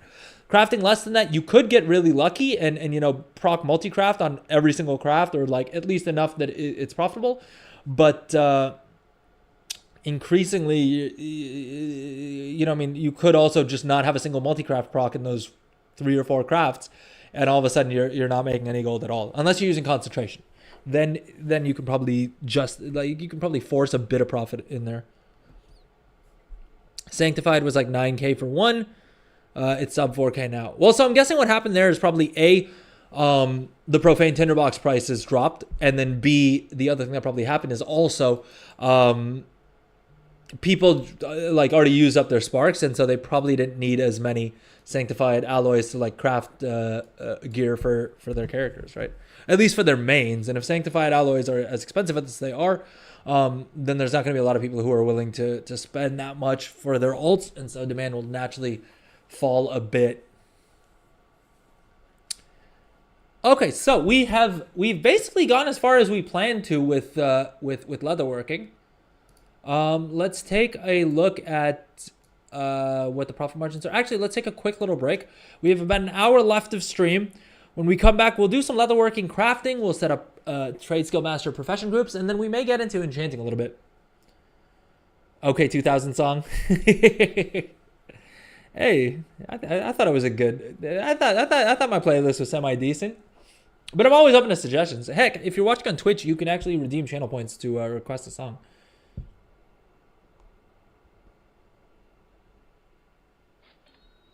But yeah, I should probably plug that as well. Check out the channel point rewards, guys. We added a few a little while ago. But yeah. So that guy was Tinderbox and Nullstone, so nulls are still pricey, and so you break even now for the most part. Yeah. I mean, unfortunately, that is, like I'm saying, that is the main thing.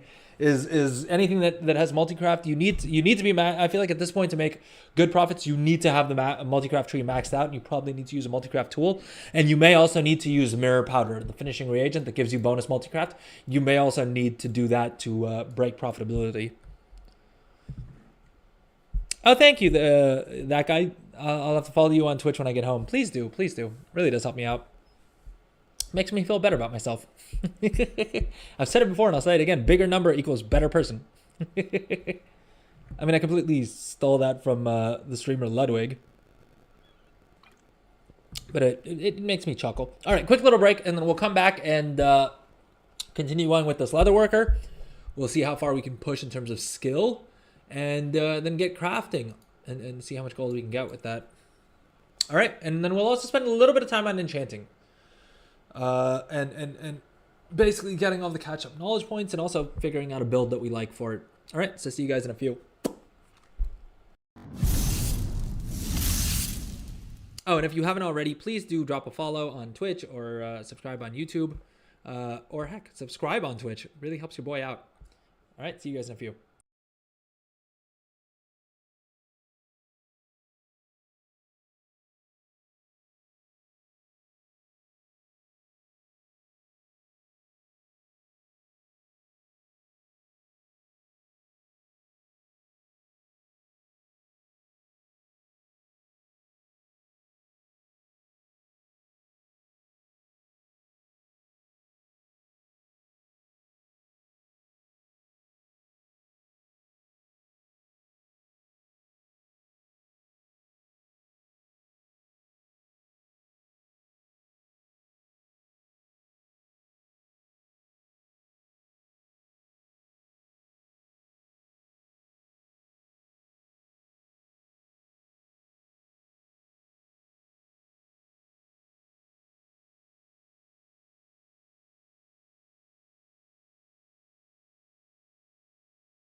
All right, we are back. What is up, gang? How's everybody doing? Apologies, the timer wasn't working. I don't know why, but that timer never seems to want to work for me. Even when I try and manually refresh it, it sometimes glitches out like that. So I'm sorry about that.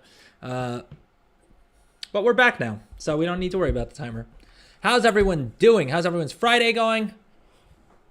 We just got done leveling up our Leatherworker. We still have a couple more skill points that we can get. Let's see what actually has skill ups and if anything's cheap enough for us to craft in bulk. 654, not worth it. And these two are spark items. Are there any other items that we would craft that would be worth using for? Oh, I guess we can do these. 547, 547, 547. Anything cheap. 517, 517. Thunderous drums. Nah, so not really. These will give us skill ups, but they're not. I mean, they're still pretty expensive to craft. Let's see what the actual stats look like on our profession crafted gear here. How are we doing? We've maxed out the skill trees. I mean, admittedly, this is the worst one of the items to look at, but basically, we can now craft these at rank 5 using rank 3 materials, and if the person tips at least 500 gold, or we think we're going to make 500 gold back from resourcefulness. But we'd want to craft these in any case because of the fact that they'll also give us skill points. And 2 skill points at that, plus the first craft bonuses. All right, now we're sitting at about 435 artisans acuity. Let's go. Did we not turn in the leatherworking quest? I thought we did. Oh, sorry, that's the Algari treatise. All right, so we got to grab the treatise, which will give us another 5 artisans acuity. And we did all of the crafting orders for leatherwork in here, didn't we? Crafting orders. We did all the patron orders that we could. The rest of these are recipes that we don't have, and I don't think they're quite worth investing in because, like we said, knowledge points aren't really worth that much to us. The artisan's acuity worth a little bit, but we'll see. Treatise. Watching any good shows or anything? Honestly, not really. I've cut back on watching Netflix a whole bunch, like Netflix, all the streaming services primarily. Yeah, these days I mainly watch YouTube. Yeah, YouTube and Twitch are mostly what I'm spending my like free time watching, and I'll do a couple podcasts here and there as well, like cherry blossom tea and maple tea. Are we just listing teas now? All right, so I think the next move is for us to start leveling up enchanting, and we're going to primarily be doing that with disenchanting, at least for the first 25 skill, because of the fact that yeah, you can level up enchanting with disenchanting, and that will also help us get our the weekly knowledge points from here, which will also then help us get closer to unlocking the shimmering dust. And I think we looted the world treasure, so we don't need to do that part, and basically all we need to do is then disenchant until we get to 25 skill, turn in the quest, and then we will be getting the catch-up disenchanting materials. Now, the thing is, we do need our enchanting profession accessories. And the reason for that is because in the materials that you get from disenchanting are basically tied to how much skill you have. Both base enchanting skill, but then also the skill that comes from your profession accessories, all right? And so let's check our guild bank and see if we have any of the enchanting profession equipment already crafted. Okay, we have the enchanter's hat. Let's grab that. I don't think we have any of the rods. We may need to quickly hop onto the other characters and get those crafted, because I think it's been a while since I crafted them anyway. So we need the enchanter's crystal, which we're hopping onto my jewel crafter right now to craft a couple of those. Probably craft like 20 of them. We'll use up some of them and then wing the rest of them onto the auction house. I'm just trying to see if we have any other items in our guild bank that are like less than rank 5 that we can disenchant. We can disenchant this. These are all rank 5, so those are for selling. While we're waiting for the other dude to log in is basically what's going on there. I wonder if... Oh, that's rank 2. Let's disenchant that. Let's do rank 5. Let's see if this search works. Less than rank 5. Does that work? It doesn't because it's not showing us the rank 2s or the rank 3s.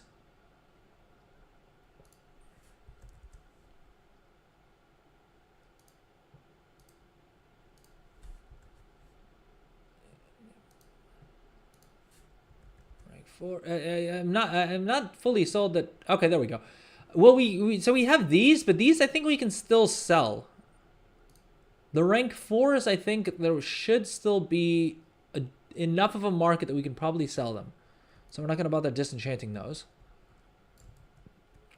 All right, and we're on my jewel crafter. Let's go ahead and queue up a bunch of the enchanting crystals.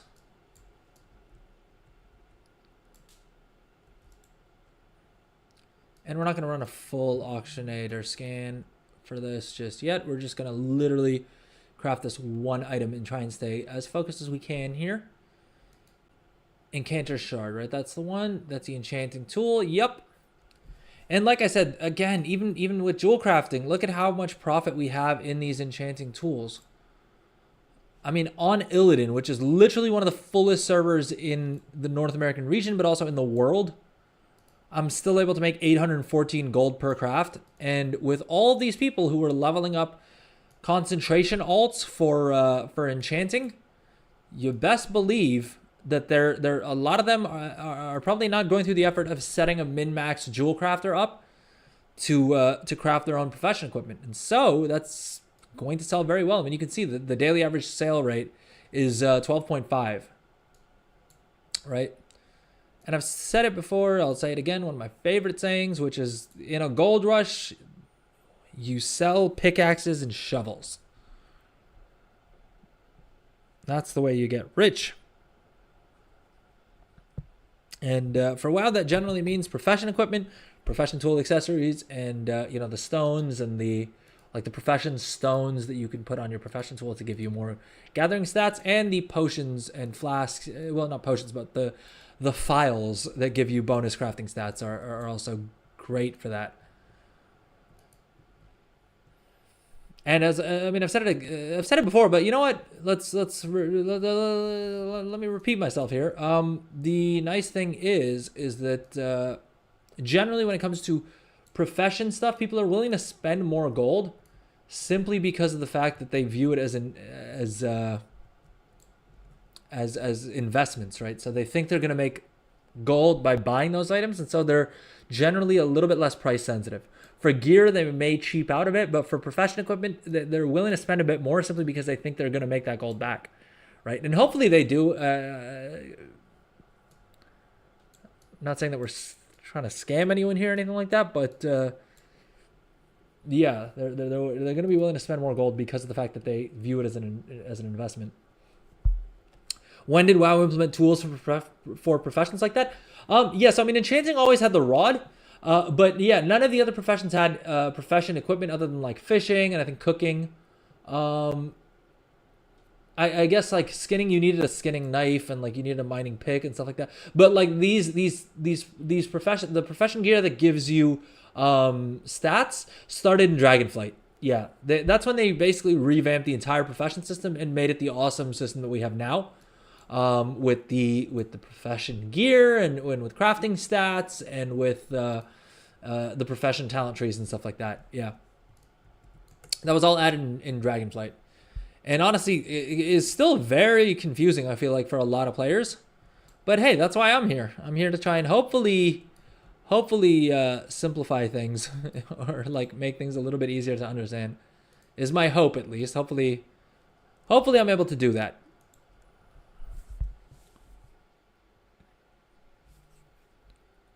You sup around Shadowlands. Yeah, fair enough, dude. Shadowlands professions were broken as all hell. Mainly because the main way to make... Well, again, the complicated professions really began with Shadowlands. Because that's when they added, like, optional reagents and things, right? I think it was either Shadowlands or BFA. It may have been... Was it maybe late BFA? I feel like it was Shadowlands that they added the optional reagents. And that's when it got a little bit more complicated. Because Shadowlands, you could make a lot of gold by just using the optional crafting reagents to craft different level items, right? Different level items, and then you could pick stats with the missives, and you could determine all of those things.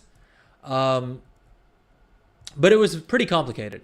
Like you still needed to know what you were doing. There was a lot of gold to be made from just that gear. The other thing that was a game changer was just legendaries, right? The crafted legendaries that we had in Shadowlands were amazing for gold making. I made a stupid amount of gold off of that, right?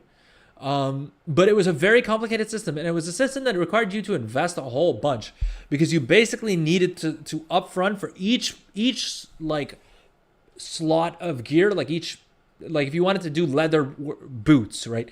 You probably needed to invest anywhere from 200,000 to 500,000 gold up front in crafting crappy quality, like rank 1 versions of it before you could crafting level 1 versions of it, 2 versions of it, and level 3 versions of it. And then from rank 4 is when you started to be able to make big gold, and you'd very quickly start to pay that off then.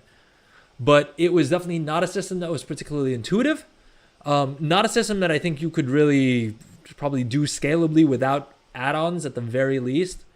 And then also you need a bunch of capital to enter that market. If you had all of those things, you would make stupid amounts of gold. But I think it wasn't a great system.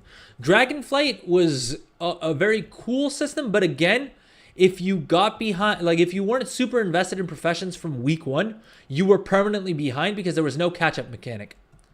And so as a result, it was very easy to fall behind.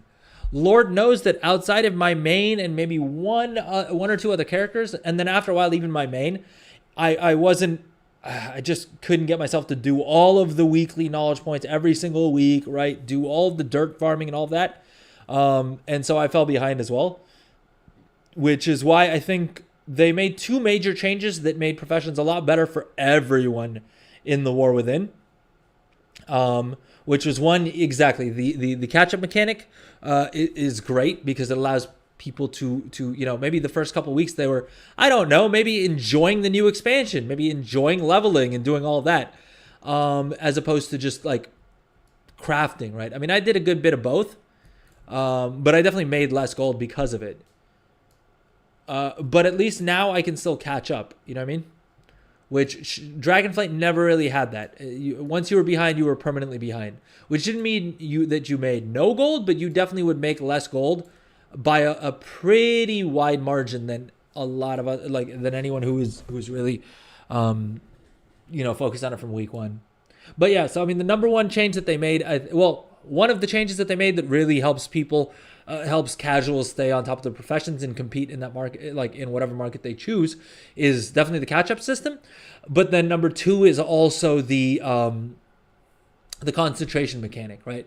Concentration is great because you don't really need to have all of your knowledge points and everything min-maxed, and you can still make a decent bit of gold by just using rank 2 materials, let's say, on this guy, and or I guess this guy needs a little bit more. He needs a couple of rank 3 materials, but then he can use concentration and still make a good amount of gold. You know what I mean? A respectable amount of gold. And this guy isn't spec'd at all into crafting weapon enchants, for instance.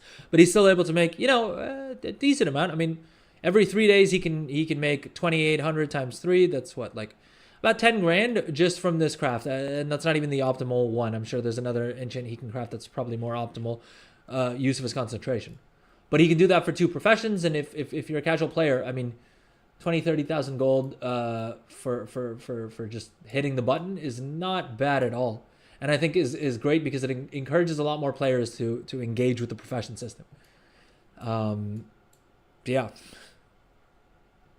And I'm always a fan of that being the case, because I think WoW, I've said it before and I'll say it again, WoW is at its absolute best when casual players are the most engaged with the game. Dude, what happened to the profit margins on these? Gosh dang. I mean, we'll still make a boatload of gold selling these on other realms, but I'm surprised to see it this low, to be honest. All right, let's queue up 20 of these bad boys, because we're starting to near the time that we need to start winding down on the stream.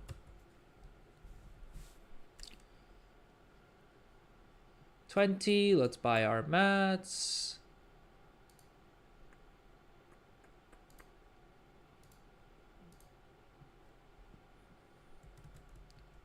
And I don't think for these it makes sense for me to use the missives. I think I'm just going to craft them in bulk. And then if we proc the resourcefulness ones, we'll sell them for more. Let's see. Yeah, dude, this is the thing. It's like people don't understand markets. And so they just dump the resourcefulness and I mean, for enchanting, resourcefulness and ingenuity are particularly in demand. But they dump them at the same price as all of the other tools, which you shouldn't be doing. Dude, has ingenuity become stealthily the new like in demand enchanting rod? Yeah, so this is what I mean, right? See, you can grab the all the other enchanting rods for like 490 gold, but if you want an ingenuity one, you're gonna have to spend almost 2 grand. And so there's a good case to be made that you can probably even pay off using a missive on these rods to craft these profitably. Do I have them all listed at 500G? I wonder how much it would actually cost. Let's quickly do the math to just see here for kicks and gigs. If we slap an ingenuity missive on here, it's like $1 grand. You can probably craft them for cheaper. But if we do that, our crafting cost is about 1,300 gold. We can sell them for 1,800 gold or 1,900 gold, which is pretty decent. What are missives? So missives are basically these optional crafting reagents that looks like this that will allow you to determine what stat you get on the item. So by default, if you don't use a missive, whenever you craft any of these items, it's completely randomized as to which of the stats you get. This is true for profession equipment as well as for combat gear, right? Same thing with like this enchanted spearwood wand, right? If we craft it without a missive, it'll roll 2 of any random stats. If, however, we use a missive, we can then determine what stats we want to have on the item. So for instance, we can use missive of the Aurora, which will give it versatility and haste. Or we can use missive of the Fever Flare, which will give it mastery and haste. And basically there exists missives for all of the different stat combinations. And for all of the different profession stats that it can roll as well. So yeah, when you have profession accessories, for instance, you'll see a big difference in prices. I mean, as we just saw, there's a big difference in prices for enchanting rods that have resourcefulness or crafting. I mean, crafting speed is the worst. I don't know who's using crafted speed. But yeah, definitely more than multi-craft. Well, for enchanting. For other professions, like for alchemy, multi-craft will sell at a premium. Resourcefulness generally sells pretty well for most professions. Ingenuity will do better on professions that do a lot of concentration crafts, right? And enchanting, everyone and their mothers setting up concentration alts for concentration build alts for enchanting. And that's why the ingenuity tools are selling at a massive premium like that. That's more of a crafted armor item enchanting. I mean, yeah, any crafted equipment that has stats on it. So, I mean, yeah, crafted gear, gear and weapons, and then also profession tools. If you're crafting a blue profession tool, right, like the rare stuff, or heck, an epic profession accessory, you definitely want to slap a missive on there. Because you don't want to spend, I mean, in the case of this will set you back like 20,000 gold, right? You don't want to spend 20,000 gold and then have it roll crafting speed. I mean, you'll be able to craft your enchants super quick, but none of them will be profitable because you're not going to have any resourcefulness or ingenuity on them. And I mean, depending on what you're crafting, multi-craft, if you can proc multi-craft, then multi-craft would also earn you a lot more gold. So yeah, for your profession accessories, for not your accessories, the accessories have fixed stats. For the profession tools, you always want to slap a missive on there. Because if you're spending 20 grand, you may as well spend an extra 800 gold on a missive to make sure that the tool is actually useful beyond just giving you skill. All right, and the other thing that we're going to want to do for enchanting, of course, is to shatter essence, which will give us a buff that gives us some more resourcefulness We're not using Ingenuity, and we can't proc multi-craft on the profession accessory, so that doesn't matter. But we do want the resourcefulness, because it's 165 extra resourcefulness from the buff. Jeez, that's significant.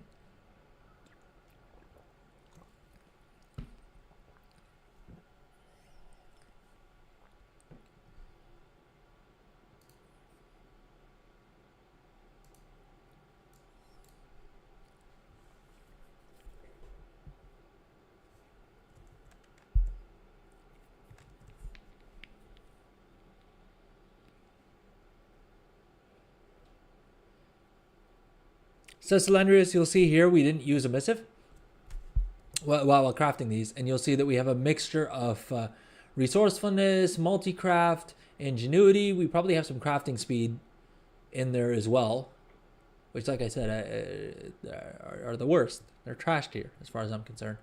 But if you can't, if you don't have a lot of gold and you just want the plus skill that the profession accessory gives you, then yeah, go for crafting speed. It's still better than nothing.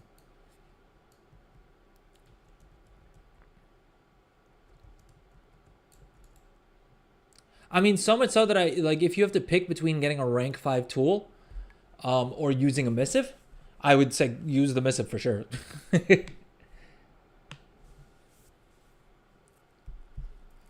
Because you're better off having a whole bunch. You're better off having a little bit less of a stat that's actually good than having a whole bunch of a stat that isn't going to make you anything. Like, that isn't going to make you any more gold.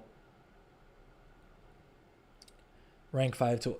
Yeah, so basically most gear, including profession gear in the War Within since Dragonflight, has a quality to it.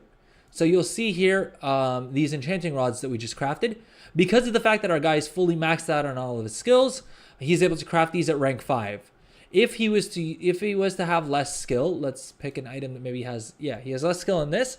He would craft this at rank 4 instead. So instead of an eye level 558, it would craft at eye level 554.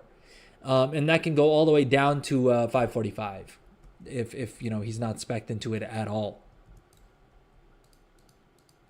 I still have to do the weekly quests and the weekly knowledge point sources for this guy.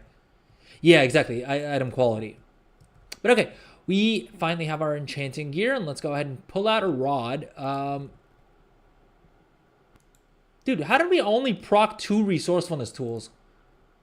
Are you kidding me? Are the rest of these... Oh, dude, multi-craft is kind of trash for enchanting as well. At least we got a good amount of the ingenuity ones, because those are actually things. Pull out a rod. Fair enough. All right, I hear it now. Thanks, Cylindrius.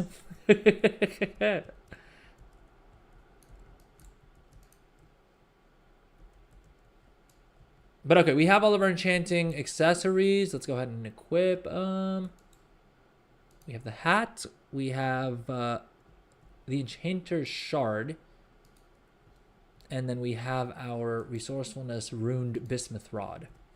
And the reason we're equipping them right now is just for more skill, so that hopefully we have a better chance of getting higher quality mats when we're disenchanting things for skill.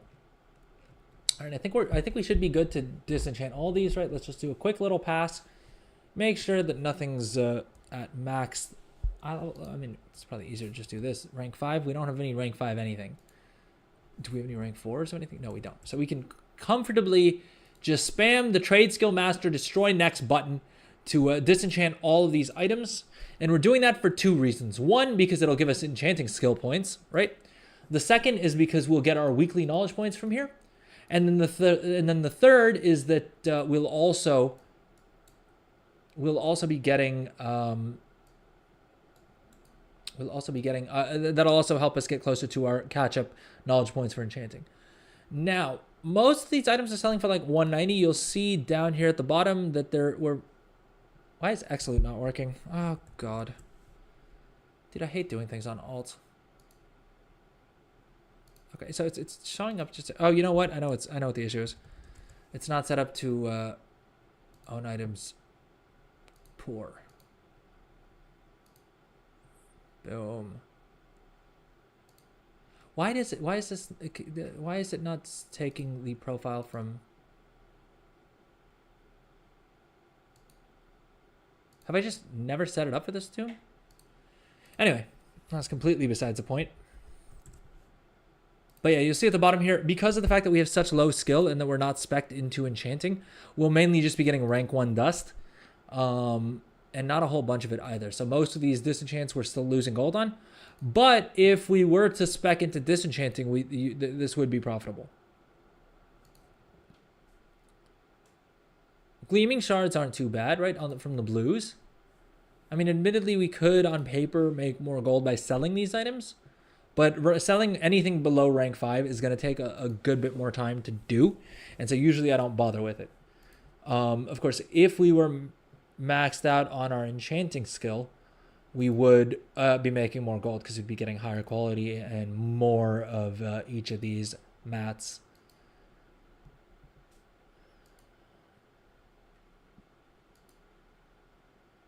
What's our enchanting skill at? I should probably keep that open just in the corner here. Although I don't want to have craft sim open is the main reason that I'm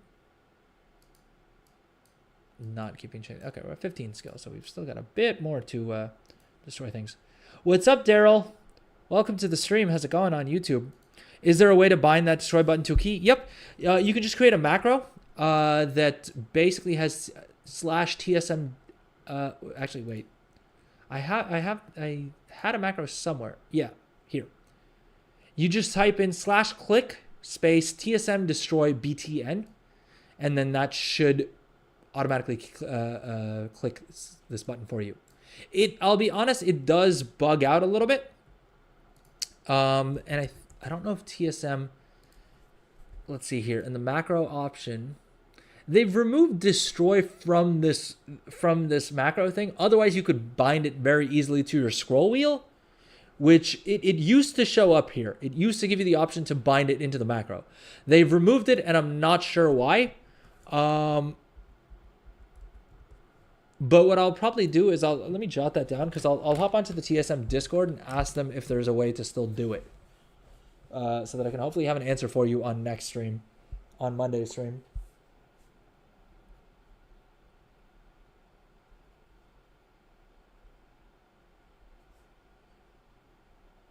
But if you're doing something like a disenchant shuffle, right, and you're going to be disenchanting the exact same thing, there is a macro that you can use, which I think is literally just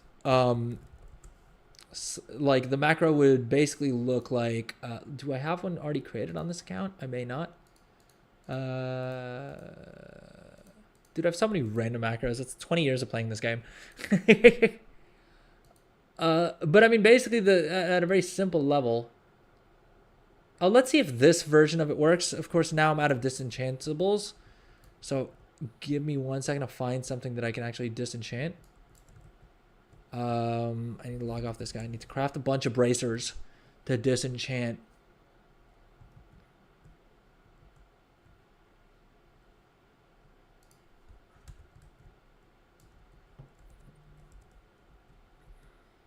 But I think one of the versions of this macro should work.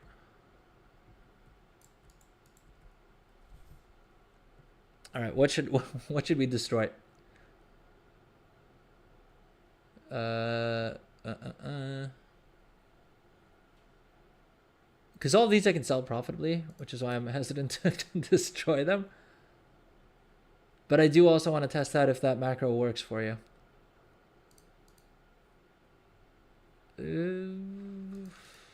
Presumably I could do it with something from Dragonflight. We just need anything we can disenchant.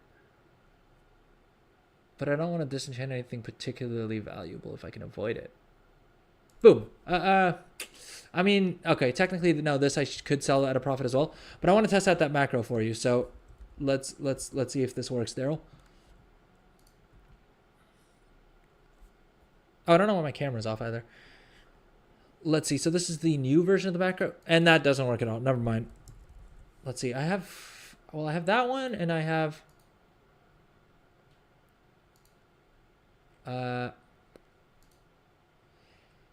yeah, I think the way it's supposed to work is that I think this command is supposed to work. You know what? Let's try doing just this part. Maybe that's what it is. Maybe I've just got too many actions in this, and maybe that's what's messing it up.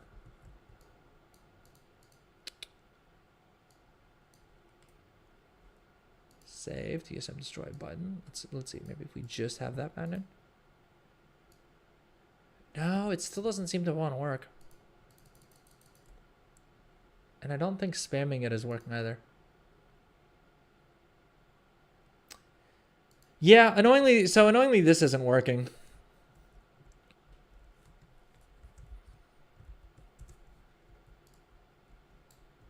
But I hope that doesn't stop you from subscribing on YouTube. Cheeky little plug right there. Yeah, I mean, you still have to manually click the button, which is kind of annoying. Yeah. It seems like that macro should work. I'm guessing the reason that they've removed it from the Trade Skill Master options is because of the fact that they can't get the macro to work either. Am I missing it here? No. My auctions, shopping, sniper, vendor, all auctioning, confirmation, crafting, craft next. Yeah, it's not on here.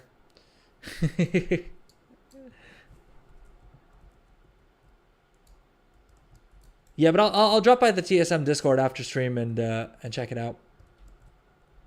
Macros have been a little weird lately. Yeah, I feel like they broke a lot of macros with the pre-patch, and I'm sure some of them were intentional.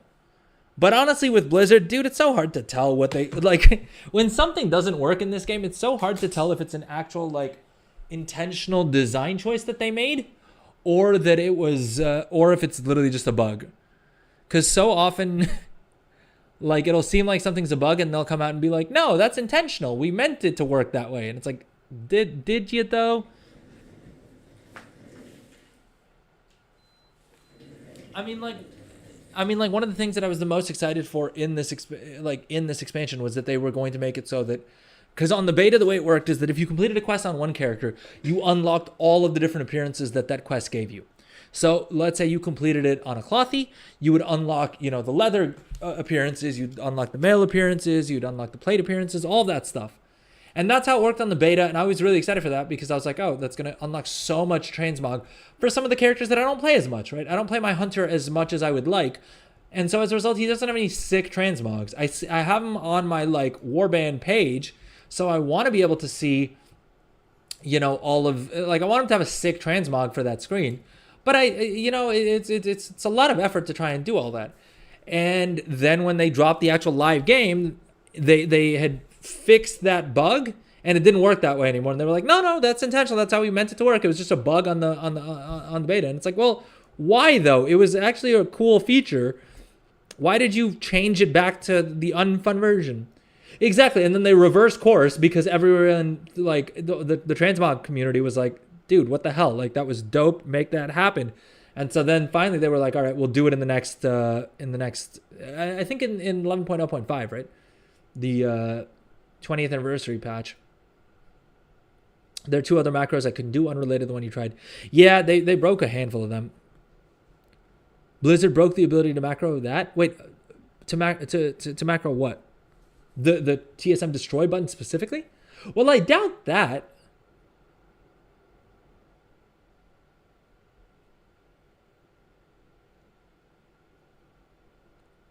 You think Blizzard targetedly broke that one? I doubt they did that, because the thing is, you can still create a macro to disenchant. Oh, Sapu said that. Okay, never mind. No, because if Sapu said that, then that's what's gone. No, because my gut instinct was that it probably is that it's something on TSM's end. Because let's be honest, I love TSM. It's made me the most gold of any add-on out there, right? And I absolutely love it. It's great, but their setups can be a little bit jank, right? I mean, even now, the crafting costs that it puts out are weird, but that is what it is, right? I can imagine that's probably pretty tough for them to sort out. But there's a lot of other little bugs as well. It does crash quite a bit. It doesn't track cross-region things super well. It struggles with items of different qualities. Yeah.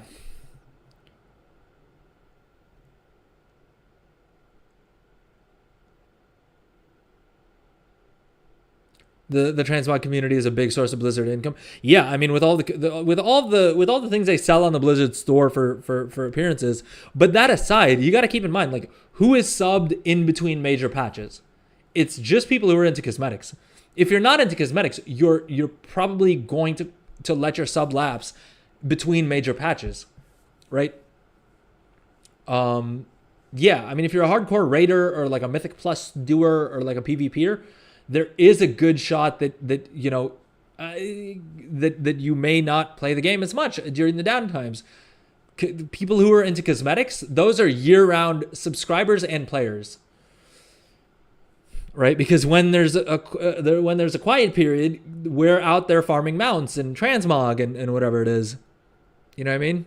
So I feel like whenever they do things that are against cosmetics, even though people may not think it's a big deal, I feel like they need to know where their bread is buttered, right? Like, I mean, I spent all of the time between the last major patch of Dragonflight and the War Within. I spent a good amount of that time just collecting mounts, only for them to slap me in the face by doing two things. I rant about this dang near every stream, but I'm gonna keep doing it until they fix it. All right. I collected 606 mounts, or I collected 600 mounts, only to get slapped in the face because they didn't add another achievement for collecting 600 mounts. The highest mount collecting achievement is still for 500 mounts. I mean, never mind the fact that for some reason this is bugged, and I think I have the blue Dragonhawk mount, or is it an Alliance? I think this is just an Alliance Horde thing.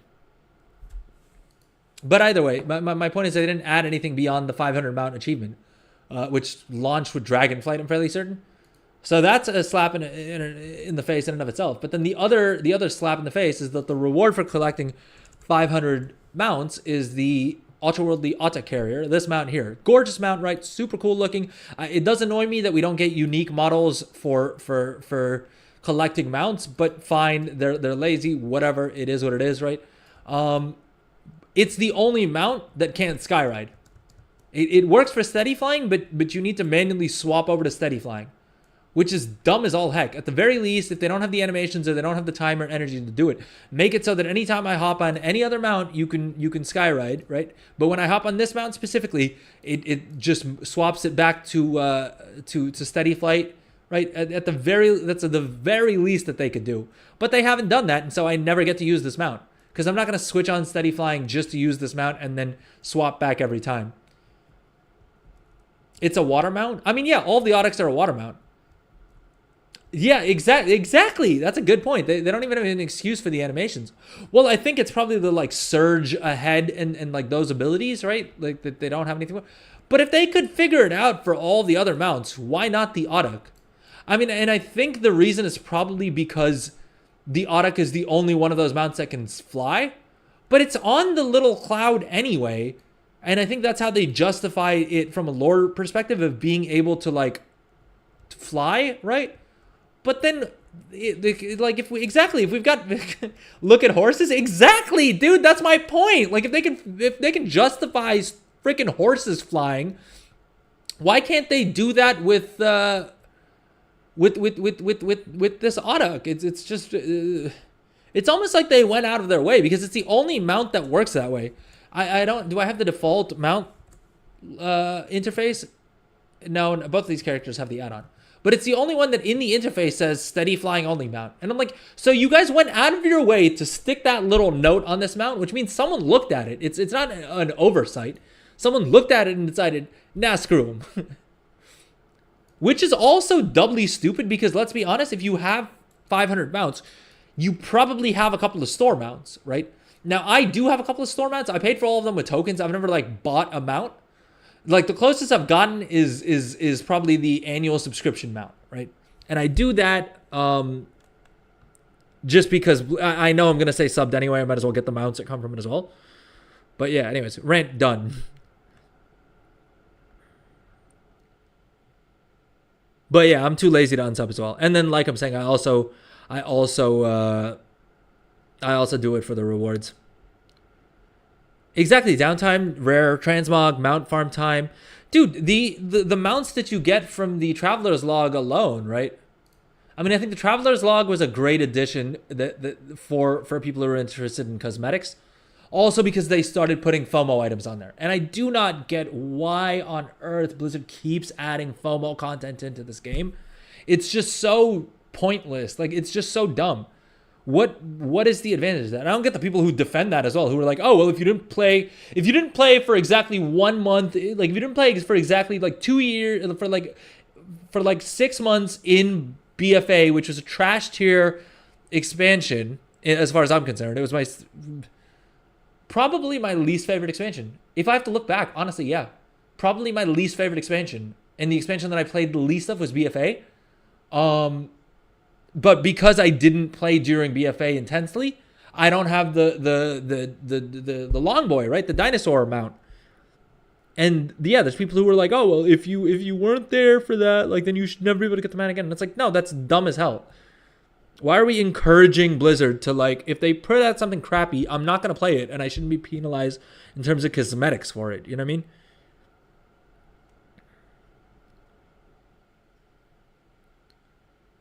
Ooh, you got Belladar spawn yesterday? Congratulations. Good stuff.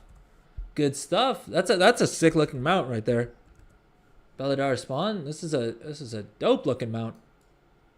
I feel like they could have done the eyes a little bit better. It definitely looks like they just like poked two little. The eyes look a little bit comical given how like dark and broody the mount itself is. But that's probably because I have it set to low settings, because otherwise my computer kind of starts to jank out a bit if I'm streaming and running 2 WoW clients at max settings. I remember when FOMO was seasonal events. Exactly. The only FOMO was the small pre-patch events, if I recall correctly. Yeah, I mean, it's kind of weird that they do that. The pre-Wrath had those super crazy rare haunted necklaces. Yeah, dude, I bought one of those. Because I think I played the Wrath launch event, but I didn't get one of those haunted spirit things, right? And so I don't think I paid that much for it. I think I sniped it for like 10 grand when it was going for like 200 grand. And then I thought about flipping it, but I was like, oh, it's a pretty cool item for me to have. And then and so I had that like little thing following me around for like a long while. But then one of the times, like at some point I did decide, all right, screw it, let me just sell it, because I think it hit like 500 grand or something crazy like that. And I was like, all right, it's not worth that much to me, because I don't care that much about it. I'd rather have the gold.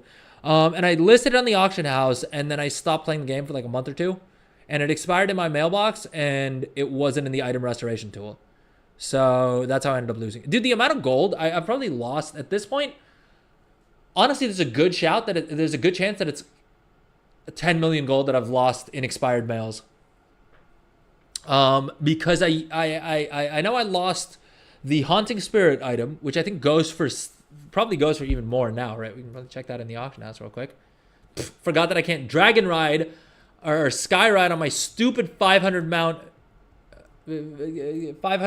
achievement mount. This game is the worst. Haunting Spirit, is it? No, that's not the... What is it? Lost Haunt... The hell is it called? Lost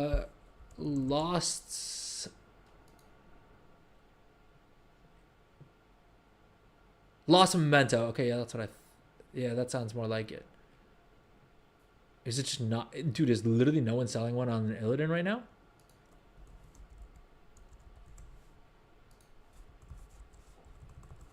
Cannot spell for the life of me. Haunted Memento. There we go. All right, it's selling for like 700,000 gold right now. But yeah, so, I mean, that could have been 700,000 gold richer. This is probably one of the coolest items in the game. Do not get rid of it. Hey, fair enough. I mean, yeah, so things like this, I think you can still make the case for having as a FOMO item. And the reason why, and of course this is coming from someone who has a lot of gold, so maybe this is just my gold privilege speaking, but it's still available to characters. You know what I mean? You could still buy it off the auction house. I mean, it's sort of the same thing with the TCG mounts, right? I love my Spectral Kitty. I love the Spectral Tiger. It's a great mount, but I don't have as much of an issue with it because you can still buy it off the auction house. Now, it's going to be stupidly expensive, and you're going to have to farm a long time for it, but you can still get it. I'm okay with that. The same way that I'm okay with them, I'm okay with them, the mythic mounts becoming 1% drop rate. Is it great? No, but you know what? I get it. All right, like if you didn't get it when you were supposed to get it, you can still get it. It's just you're probably gonna have to farm it for a bit longer, which is fine, right? That's fine. That's how video games work, right? It's fine. I'm structurally okay with that as a concept. Just removing items straight up and giving me no way to attain them ever again, that doesn't feel great. Yeah. And like I know a lot of people have said like, oh, the Brutosaur they should put onto the trading post at some point. And I don't know that I fully agree with that because I feel like the trading post is great. It's a great way to avoid FOMO and things like that. But I think it is a little bit easy to get items off the trading post, a little bit easier than it should be for items that were very hard to get the first time around, right? Something like the Brutosaur, I don't think fits well for the trading post. Because it was an item that was there as as a gold sink for people who spend a lot of time making gold in this game. I think the move is they should put it back on a vendor or give us a recolor that's on a vendor for like 10 million gold, right? Account for the inflation. Make me pay more. I'm fine to pay more gold for it because I didn't do the thing. And let's be honest, 5 million gold during BFA is probably equivalent to at least 10 million gold in the War Within. This whole idea of, oh, you need to get it off the black market auction house. I mean, let's be honest. 99.99% of people who want to get something off of... Dude. Oh, I already have the Swift Sicilian Panther. I thought this was the rarer one. I was like, how's it going for 200,000 gold? But yeah, making me get it off the black market auction house, that's dumb as heck. Basically, it's as good as not having it available. It may as well be removed from the game for the vast majority of players. Because even though I'm willing to spend 10 million gold on it, the bid's going to go much higher than that. Or, well, yeah, I guess I was going to say, or just let me bid more on it, but I guess I'd have to fix the player gold cap. Because right now, characters are limited to 10 million gold. Or 9,999,999 gold is the maximum you can hold, which is why you can't bid more than that on the black market auction house. But I feel like that's another solution for the Longboy mount. Because let's be honest, it's going to become a lot more of a bidding war if you can bid... I don't know, if you can bid 25 million gold on it, if you can bid, 30, 40 million gold on it, right? I feel like that's the easiest, simplest solution that Blizzard could do. I don't hope they do that because I think it's still gatekeeping it to a stupid degree where, their whole excuse for removing the Longboy mount from the game was that they didn't want people to they wanted people to have to go into town to use the auction house so that it felt more social. And that's, I think it's kind of a brain dead philosophy, but fine. If that's what they think, that's what they think. They designed this game, right? They're doing a lot more right than my ideas, right? I don't think they should be asking me for necessarily everything. But if they're going to do that, then be consistent with it and then convert, convert the auctioneer that's on that mount into something else, right? Give them an item upgrader like we had back in Mists of Pandaria. They've done that before. When I bought this Grand Expedition Yak mount, the guy here allowed you to, I don't remember if it was item upgrades or allowed you to change your stats around, right? That was something that impacted player power and made a meaningful difference. The same way that the auction house mount does. And they nerfed it after the expansion because they wanted people to go into town to upgrade their items or to change stats or whatever. And they replaced it with the transmogrifier. So they've done that before. They've screwed us over before like that. If they were willing to do it then, why aren't they willing to do it for people who have the Longboy? And again, I'm not even saying they should do that. I think instead they should just, don't even, if you're worried that the Longboy people are going to get upset, which, first of all, screw them. They already got them out. They've already gotten enough years of getting to use it with the personal preference. And I also think it's just weirdly gatekeepy anytime people are like, oh, because I got this thing, no one else should be able to get it. Things like gladiator mounts, okay, fine. I'll give it up for that. That is actually a skill thing, right? Yeah, like ahead of the curve mounts, sure, why not? We can gatekeep those a little bit if you want. They already kind of undid that by having the slime cap mount available on the vendor for super easy. I kind of hate that because I spent like a couple million gold and like also like 8 or 9 hours going through the raids to get the slime cat, this Jiggleworth senior mount, right? And then last season of Dragonflight, they just threw it on a vendor for something that would take you maybe 10 minutes in LFR. Which, I mean, yeah, sucks for me because I wasted gold and time. But guess what? I don't care. I was happy with that change. I was glad that more people get the mount. Like, what are we doing here? It's a mount. It's not that deep. If someone wants to collect this mount, I don't want them, like, seeing me ride it around and be like, oh, I wish I could get that mount one day. Like, no, yeah, let them get it. What's the big deal? It's cosmetics. It's pixels on a screen, folks. Let's not gatekeep this. We're all here to have fun.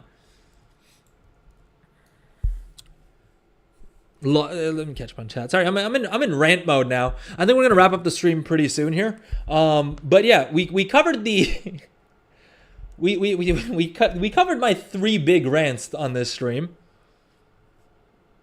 right? Which is the auction house mount, the 500 mount achievement / 600 mount achievement, and we covered the profession system rant. I think we got our big 3.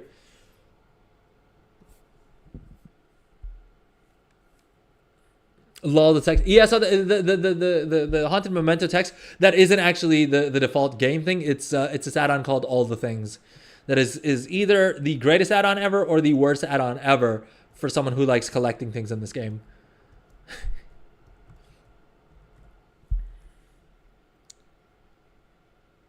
Thought it was a vanilla one. No, I think that's what I think. The vanilla one is the one that actually looks like a tiger. I think that's the Swift Zulian Panther. Do we have hidden for character? What's that called?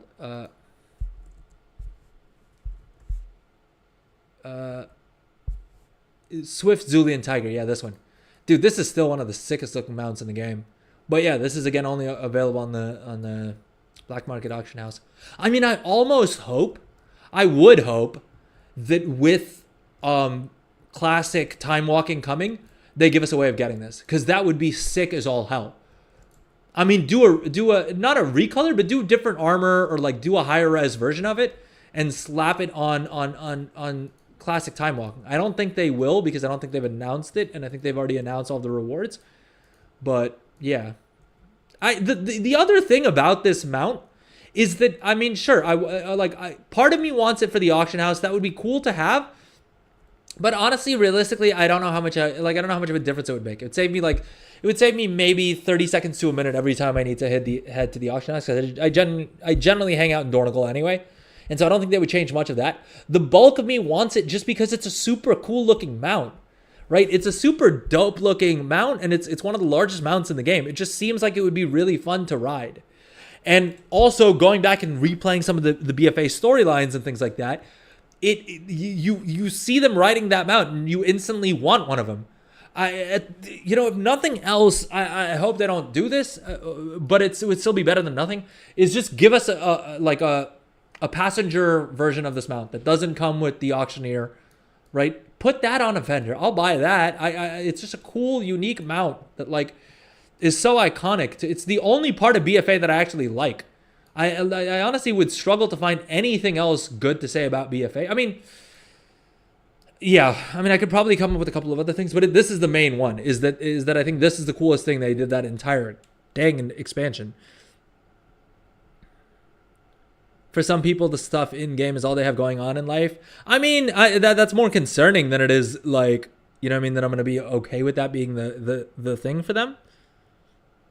Your Roman Empire. And everyone else getting it means that a little bit of special stuff they now had is meaningless. I mean, but why though, right? That's how that works, right? It's the same thing as having full bis, right? They have full bis. Why is cosmetics the thing we gatekeep on then? Should Blizzard make it so that you can never, or mounts specifically? I guess some of the cosmetics, but it's mainly mounts that they do this with, right? They don't do it so much with pets. They don't do it so much with transmog either. It's really just mounts that they do it with.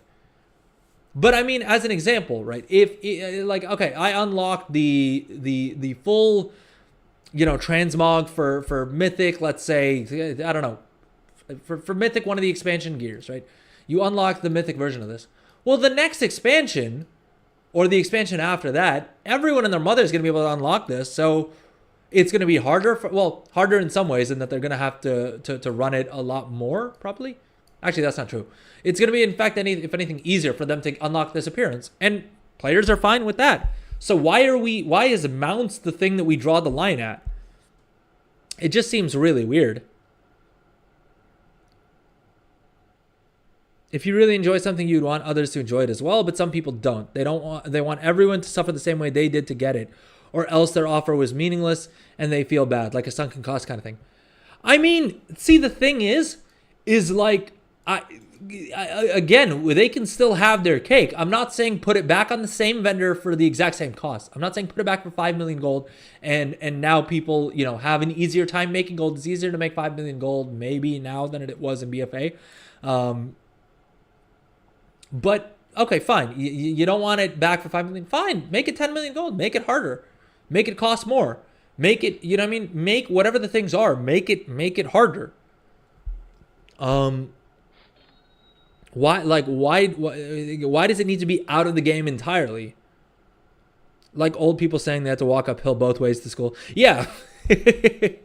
I mean, people do it, but like, why are we gatekeeping this, guys? What's like, what? I don't know. I'll just never understand the mindset.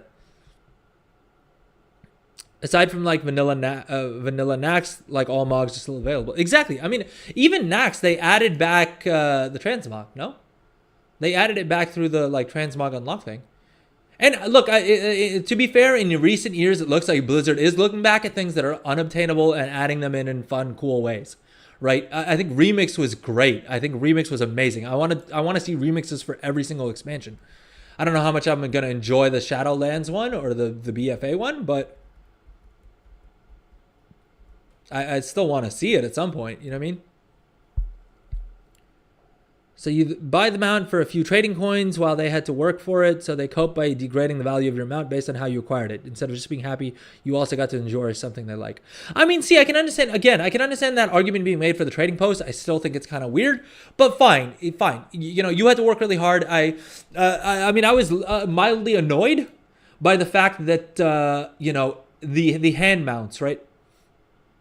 Where is it? Family. We gotta wrap up the stream. I'm getting late here. Where is it? Vehicles, hands. No, I don't need hidden for care. Not only hidden. Here we go. Hold up. Didn't I? Dude. No. No. We're not doing this.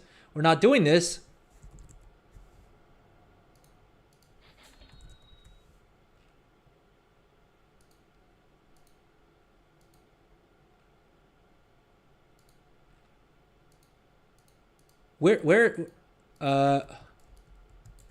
Why don't I have the hand mount?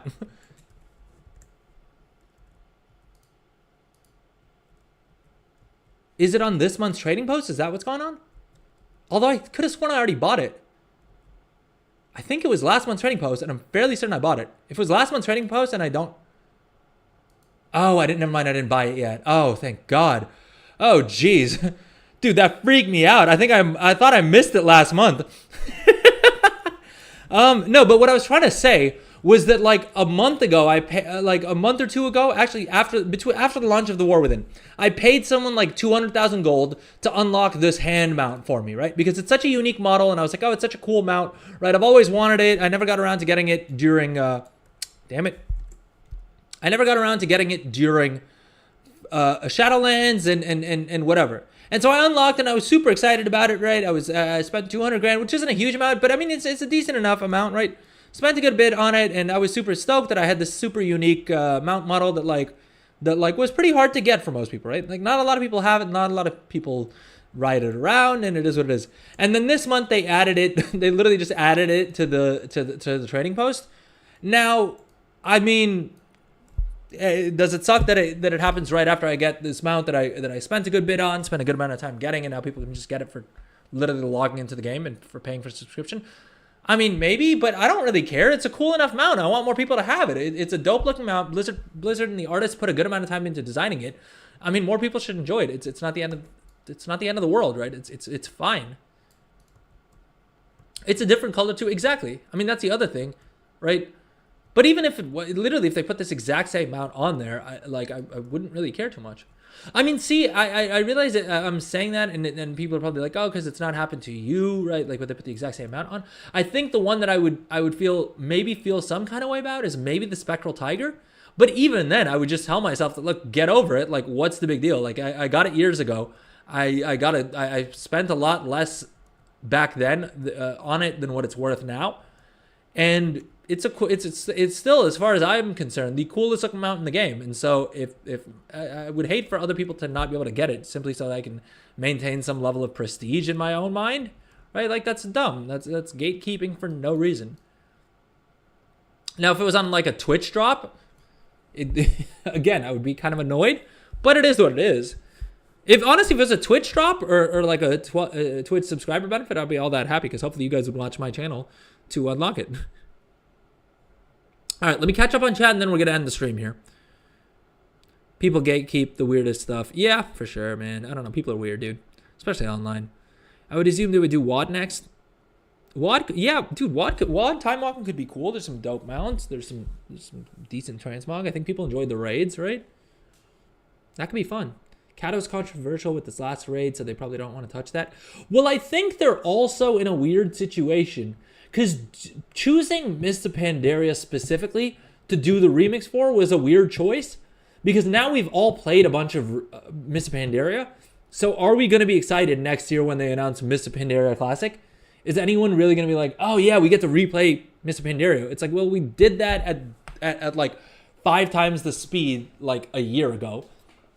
They've also said that they plan on bringing back, I mean, they're planning on doing more remixes, but they've also said specifically that they plan on bringing back Miss Pandaria remix, like in specific. So I don't know how that all works, right? Because then they're splitting up, even if the players that want to play Miss Pandaria again, they'd have to split them up between Miss Pandaria Classic and Miss Pandaria Remix, which is kind of weird.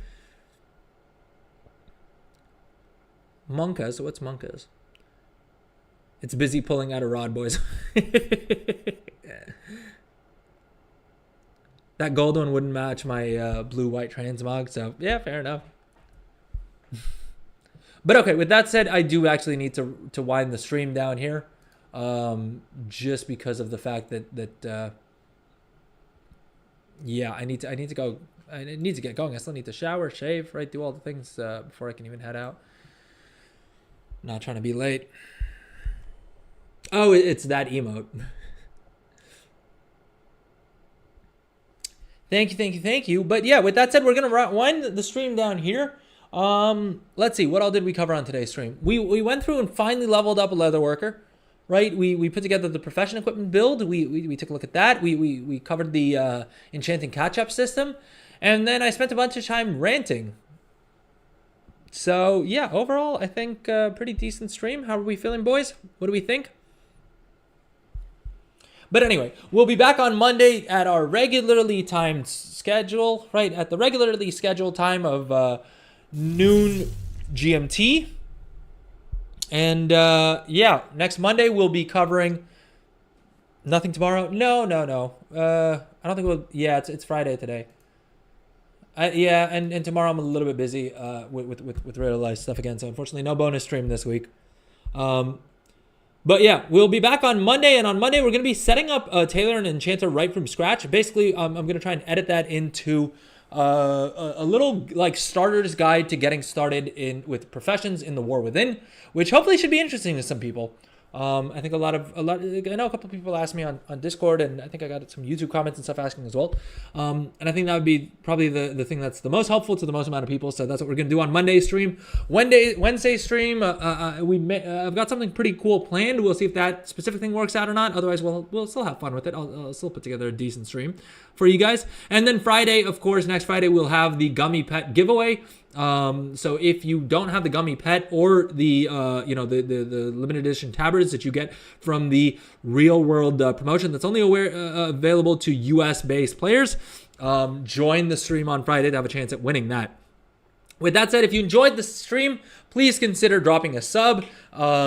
Twitch subs really help me out. I'm trying to crowdfund a less broken headset, right? You don't need to spend anything. If you're an Amazon Prime member, you get a Twitch Prime subscription free every month. And so when you hit the subscribe button, you can just check the little box and use up your Twitch Prime instead. It really helps me out. Yeah, beyond that, check out the YouTube channel, check out the Twitch VODs, right? Subscribe on YouTube, drop a like. If you're watching on Twitch, follow. Thank you so much for the follow, Cylindrius. I don't know if I mentioned that, but thank you so much for the follow. Very much appreciate that. Definitely helps me out as well. Yeah, comment, like, subscribe, do all of the things. You guys already know all of the things, right? Check out the Instagram, the TikTok. I haven't posted there in a while, but hopefully I'll get around to it sometime this weekend or otherwise early next week. Anyway, with that said, your boy is out. Thank you so much, everyone. Have a great weekend ahead, right? Spend some time with family, spend some time with your significant other, with loved ones, right? And yeah, may the RNG gods be ever in your favor. I hope you guys make a bunch of gold, and I look forward to seeing all of you guys on Monday. Have fun, stay safe out there. Bye-bye.